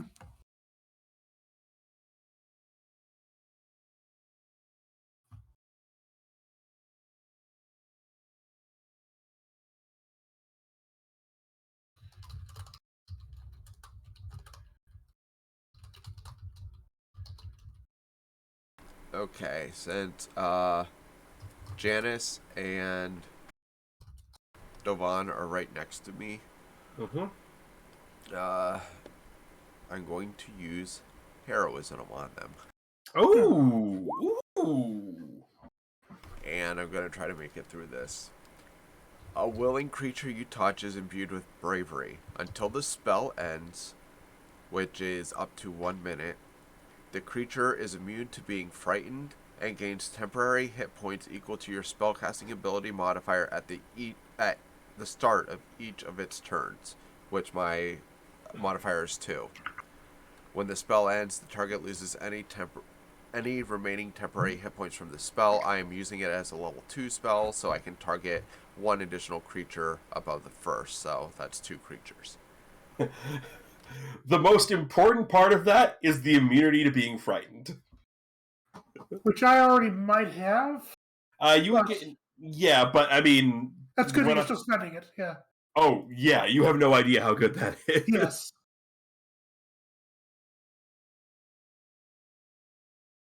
Cool, you guys also have 2 temporary hit points. That's awesome. At the start of our turns, right? Temporary hit points just basically means, like, when you get hit, the first hit points that come off are the temporary ones. Then you go into your pool. Right, and they don't stack ever quickly. Like, they just kind of like... well, whatever, yeah. Yeah, but I don't think there's... I think that's the only thing you guys have that gives temporary hit points right now.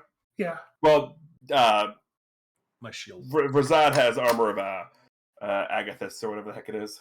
Well, he says we get 2 at the beginning of every one of our turns. I'm assuming that means it resets to 2. Me.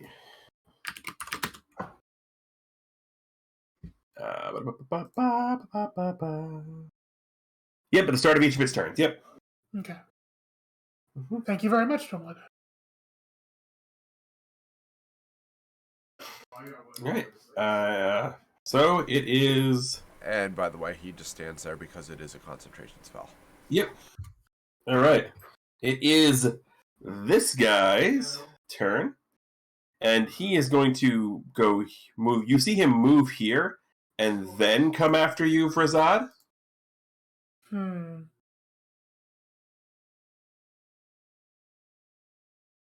What?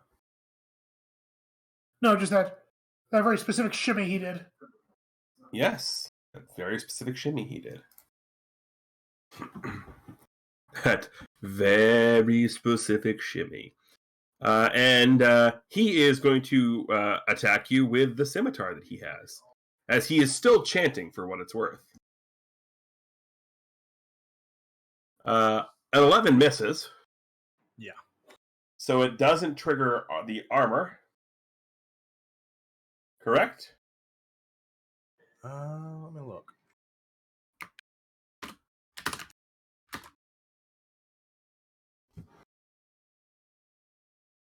Yeah, it has to hit with a melee attack. Yep. Well, I have the hit points. Yep. So yeah, it does not hit you, so it doesn't. Yeah, so it just swings and misses. Dovan. Okay. He's gonna go here. And do I have line of sight to this guy? Krim, can you shift the map down on the restream? Yeah, hold on.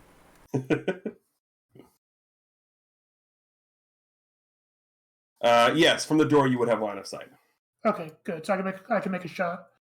You can. So I'm going to first choose and designate him as my Slayer's Prey, Okay. and then I will shoot at him with my longbow. Because we have to stop these cultists first, as is. You says. Okay, that's a 20. You hit! Okay, that's 4 damage, low. You rolled minimum damage. And then that d6, which is 3, so 7 damage to him.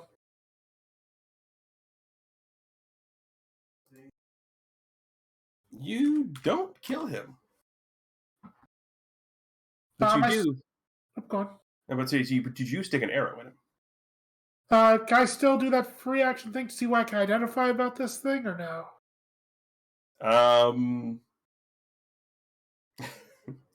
You wouldn't know. I will tell you, you would not know what this is. Okay, that means I'll have to figure out that next turn. Yes. That's it. All right. It is its turn. And it sees the arrow, but it does see the person there. So it jumps down off of the altar and does some gesticulations and points over at Vrazad.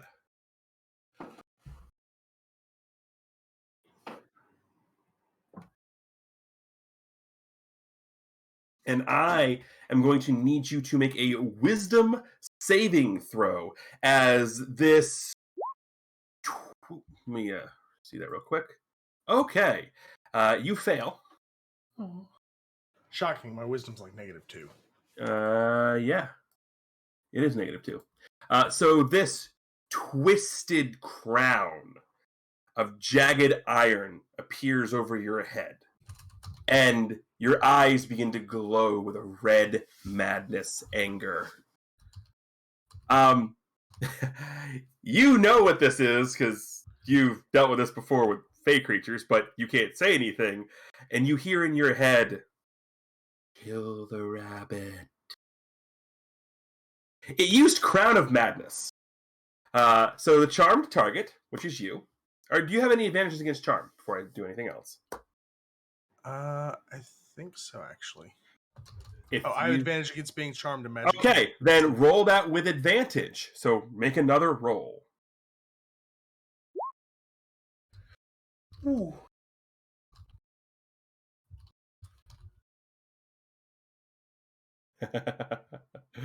You still fail. Uh, You needed a 12. So, as I said, one humanoid of your choice that you can see within range must succeed in a wisdom saving throw or become charmed by you for the duration. While the target is charmed in this way, a twisted crown of jagged iron appears on its head, and a madness glows in its eyes. The charmed target must use its action on each turn to make a melee attack against a creature other than itself that you mentally choose. The target can act normally on its turn if you choose no creature or if none are within its reach, because you have to use the action before moving. Which, fair. On your subsequent turns, you must use your action to maintain. So that's a me thing. But basically, if the rabbit gets close to you, he's dead. You don't know this, Chammy, but just saying. yeah. I'm not getting close to these things anyway. Can we see the manifestation of the crown, though? Oh, absolutely. You can see the crown. So something's up. You ain't sure what, but something's up. And is the crown tangible? It looks like it's a crown of iron. But it is the turn of the guy you shot. And he can reach you. 5, 10, 15, 20. He can reach you. You shot him. Unfortunate. Yes, unfortunate. I'm not sure for who. Probably for you. Always for the squishy rabbit. And I will say, your protection from evil and good does not do anything against this because these are he's just not undead. no, they're just they're quote unquote illusory humanoids. Are they fey? They aren't. Okay. It is going to try and hit you with a scimitar. But we've already determined that your AC is 14, correct? Correct. 13 does not hit you.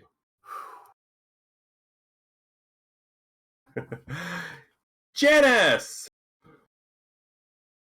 Can I cast over Devon, or do I have to go into that room? Depending, like, if you are aiming for this guy or this guy, you can cast over Devon.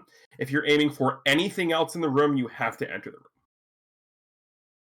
Because those are the only two things you have line of sight of from where you are. All right, so I'm going to back up a bit. Okay. And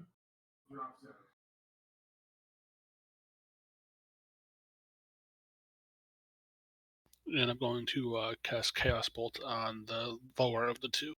All right, this one. All right. Roll it.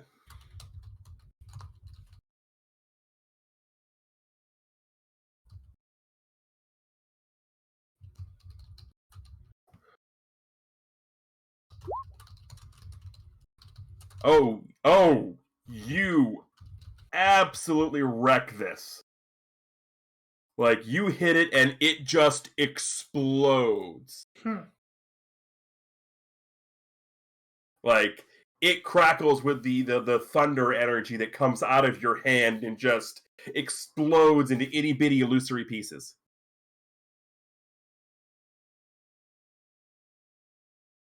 You're aiming at the guy down here. Oh, he's aiming at the one that's no longer next to Verzad. Yeah. That's what I said? Yeah, I wanted to back up a bit because I'm squishy.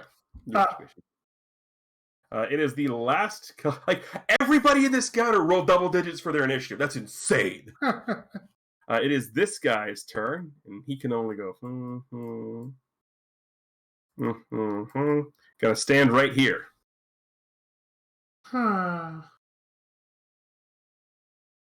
Verzad, there is no one within your reach. You can act normally, but there is madness in your eyes. Well, that madness is going to encroach on his personal space. you know you're dealing with Fae. You dealing with Fae BS here. And yeah, we're going to chop its head off.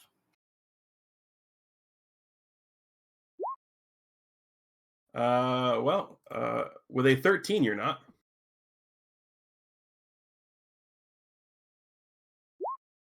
With the 16, you will. So 7 points of damage. And the hag has to make a concentration check to maintain the Crown of Madness. Which it makes. Spoiler alert, it's a hag. You ruined the mystery. That's not the mystery. That's definitely not the mystery.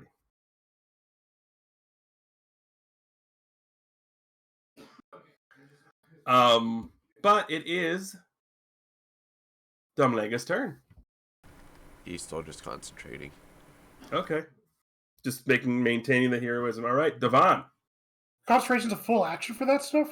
You can maintain your concentration without and still do other things, absolutely. You just can't cast another concentration spell. Right. But I mean, he's doing what he's been doing pretty much the whole time anyway. He's just observing. Gotcha. Taking a back seat. Yeah. Fair enough. Alrighty. Let's see. If I move, this guy hits me. So, let's do a point blank shot at his face. So, longbow at you. You're still my favorite foe, whatever thingy. No, that one's dead. No, that's the guy who I shot. Oh, that is the guy you shot. Yes, you're right. Yeah. My bad. That's the reason he came up and hit me. So yeah, let's attack him with the longbow. Disadvantage. Let me double check. Disadvantage on the check. You can, if you're within 5 feet of a hostile creature. Alrighty, let's do this. Oh shucks. I'm not going to make you roll damage because your minimum amount of damage will kill this. It had 2 HP left. So just explain to me how you absolutely destroy this cultist. As he comes up to me, he's like, he's got a dagger raised at him. Devon actually kind of cowers back with his arrow and goes, ah! Just shoots it right up through beneath his chin. Alrighty, we have a little. Can I identify these symbols in the ground at all? You can make an Arcana check and try. I'll give it a shot. Oh, this is gonna be bad. Yeah. Nope, not a clue. There's squigglies on the ground. They are. It is her turn, and she is going to drop the concentration on Crown of Madness because you are right up next to her, and she is going to look at you with a devious face smile and just claw at you.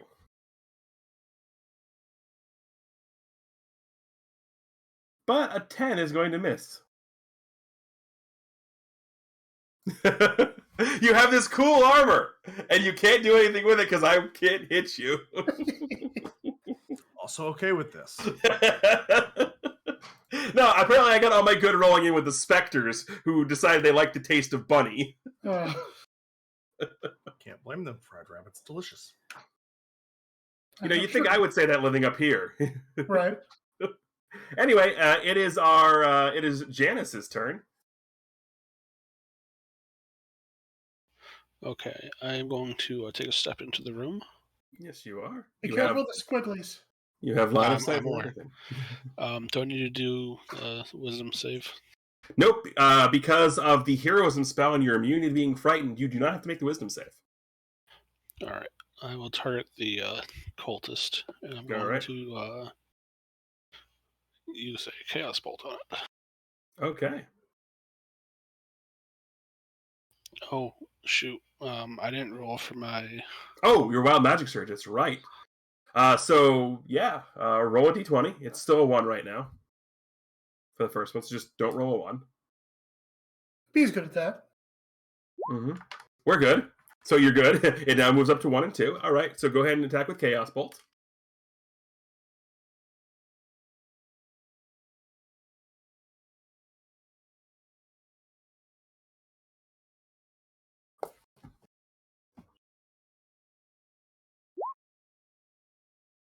Unfortunately, an 11 will miss the cultist. So you just fire a little over the head and roll me a d20, please. All right, you're good. Wild magic surge did not happen, but it's up to 3 now. The cultist's turn. We're going to go ahead and it's going to attack you as soon as it loads back up because there's something wrong with this encounter.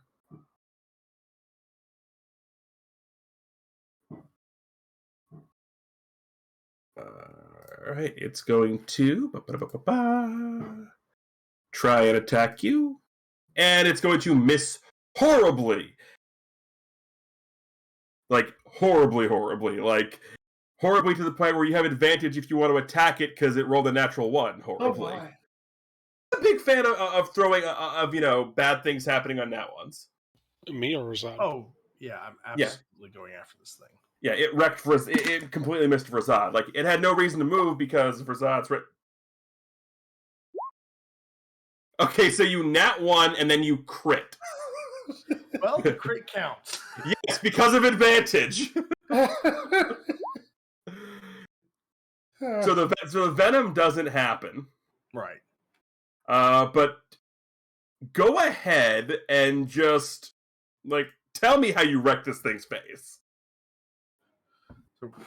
So Razad's intent was to swing with both weapons. So you see the dagger and you see the back sword coming through, and you just see the dagger kind of go into the cultist, and just a hole is kind of punched through where the dagger goes. Yeah.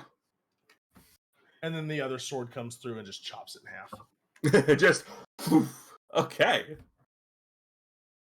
I'm assuming Dumblega is still concentrating. Yeah, he doesn't really see a need to Yeah, get involved. you're not wrong. Dovan. Alright. So the haggish creature is still just kind of sitting there next to Razad. Let's take a look at something. Mm-hmm.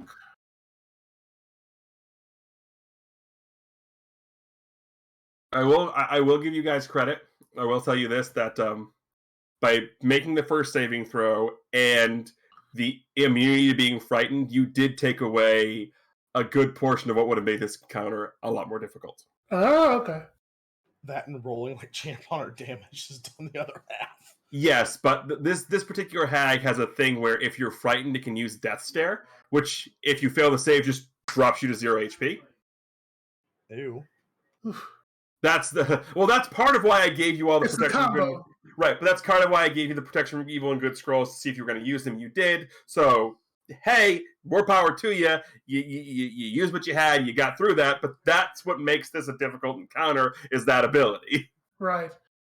Alrighty. I'm going to mark her with my Slayer's Prey because I feel like I don't need to worry about learning her vulnerabilities right now. Then I'm going to shoot her with the longbow from back here, nice and safe. Don't roll a 1. Please don't. Don't jinx me.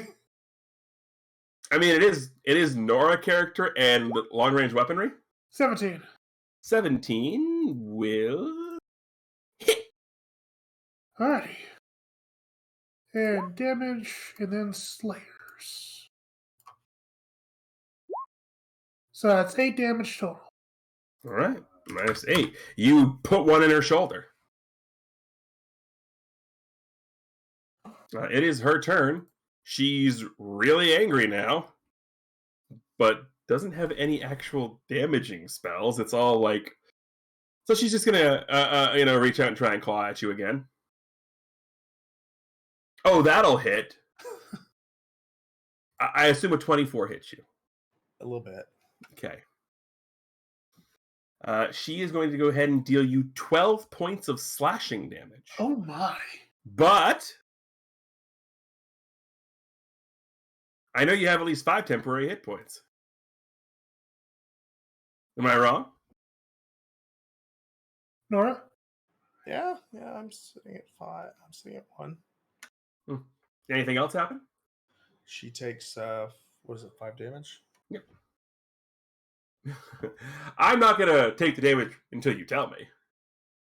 Hold on, there's something else that happens too. Is it like radiant damage or something? Cold damage. Ah.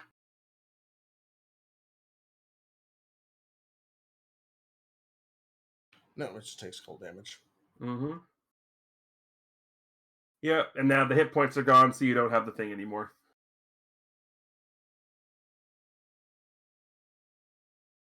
But it is Janice's turn. He definitely has the capability of doing some pretty heavy damage to this thing. Is Razad in my way? You can fire around Razad. Okay, I'm going to cast Scorching Ray as a second level spell. You can only cast Scorching Ray as a second level spell because it is a second level spell. Well, you know what I mean. I do. I will use one of my 2 second level spell slots to cast Scorching Ray. How about that? Yeah. There we go. I like that. All right. That's going to hit.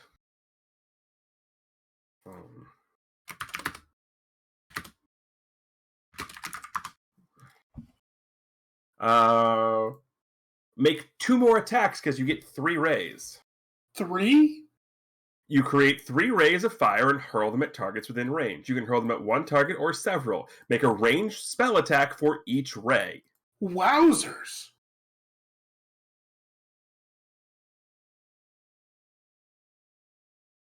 There was no...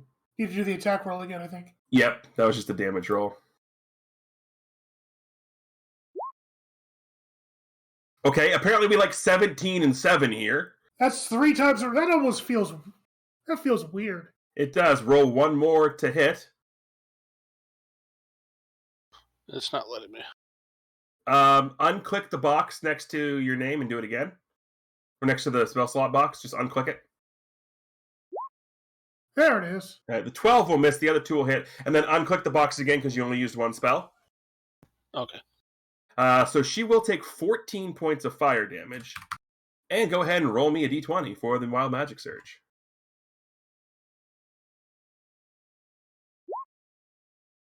Uh-oh! He summons another hag. No. You did it again. Put the d20 next to the 1. You hit the space accidentally. Not again. All right. Yeah. Scare me like that. Yep. Okay, so now it's 1 to 4. But she got, like, Vrazad, you're watching this, and just 2 thin beams of fire just come over your head and just hit her.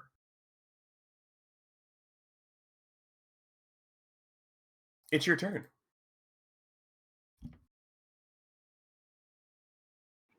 We're going to do what we do best. Miss? Probably. Oh, that'll hit. It's with Booming Blade as well. It does, yep. So if she moves, she takes the 1 damage. I see Thunder from Booming Blade, yep. All right, and then we're going to come with round 2. The 11 will miss. Yeah, I figured. Domlega. So I actually go in to heal Razad. Okay, yep. And you're still maintaining concentration. But you do go in and you do see the visage. So before you do that healing word, I know you get advantage on this, so go ahead and give me a wisdom saving throw with advantage. Oh, yeah, you're fine. So Vrazad, you heal 3 HP. Plus Razad, you get a reaction. So you get to make another attack. Works for me. Yep, just a regular old attack, nothing special. Oh, yeah, you hit. All right, another 5 points of damage. She is looking real bad. She's not quite dead yet, sir, but she's looking real bad. She didn't look all that good to begin with. No, she didn't. Here's what I'm looking- Devon, can you do that? Let's see if we can finish it up. So longbow strike, do the whole Hawkeye pose. See if I can hit her. 18. 18 will hit. Okay, that's 5 plus d6. All right. 9 damage. Devon, finish her. So Devon kind of looks at her and says, I'm not sure why you're here, but you're going back home. He shoots her straight into the heart, hard enough to send her back into the altar, pinning her down with his long arrow. Okay. As you fire the arrow and as the hag falls, the chanting you've been hearing stops, but you see another vision.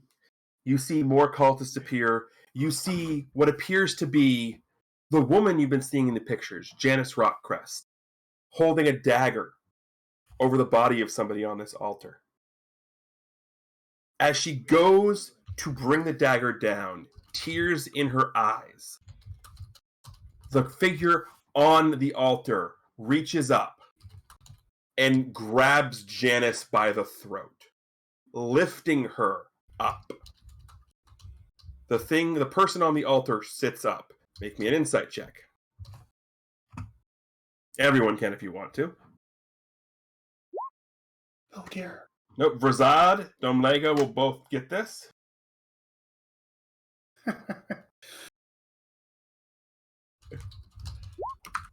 All right, so Vrazad and Domega will get this. The scene below, in the room where everyone was sort of, enjoying themselves, and there was the angsty-looking girl leaning up against the wall. That's who reaches up from the altar, grabs Janice by the throat, sits up, turns around, throws Janice onto the altar, grabs the dagger, and stabs her through the heart. The candles go out. That escalated quickly. Yes, it did. The candles go out.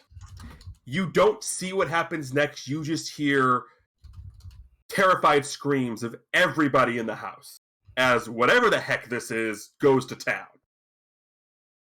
As the vision fades, the heavy air in the room gets lighter. The stench of death leaves. The manor itself begins to twist and contort.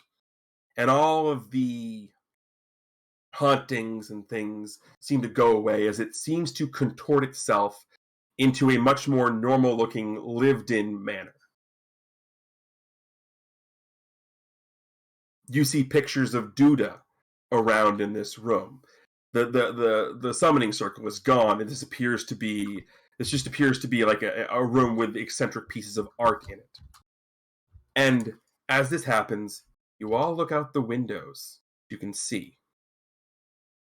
And you see a hummingbird flitting outside the window, almost as if it's beckoning you to follow it. And that is where we'll end our session. So, thank you all very much for watching. On behalf of our crew here at Bay City Chronicles, that would be Chameleon Ice, Crimson Avix, Dark Falls, and Norestra. I am TGE, reminding everybody to, of course, as always, keep hailing.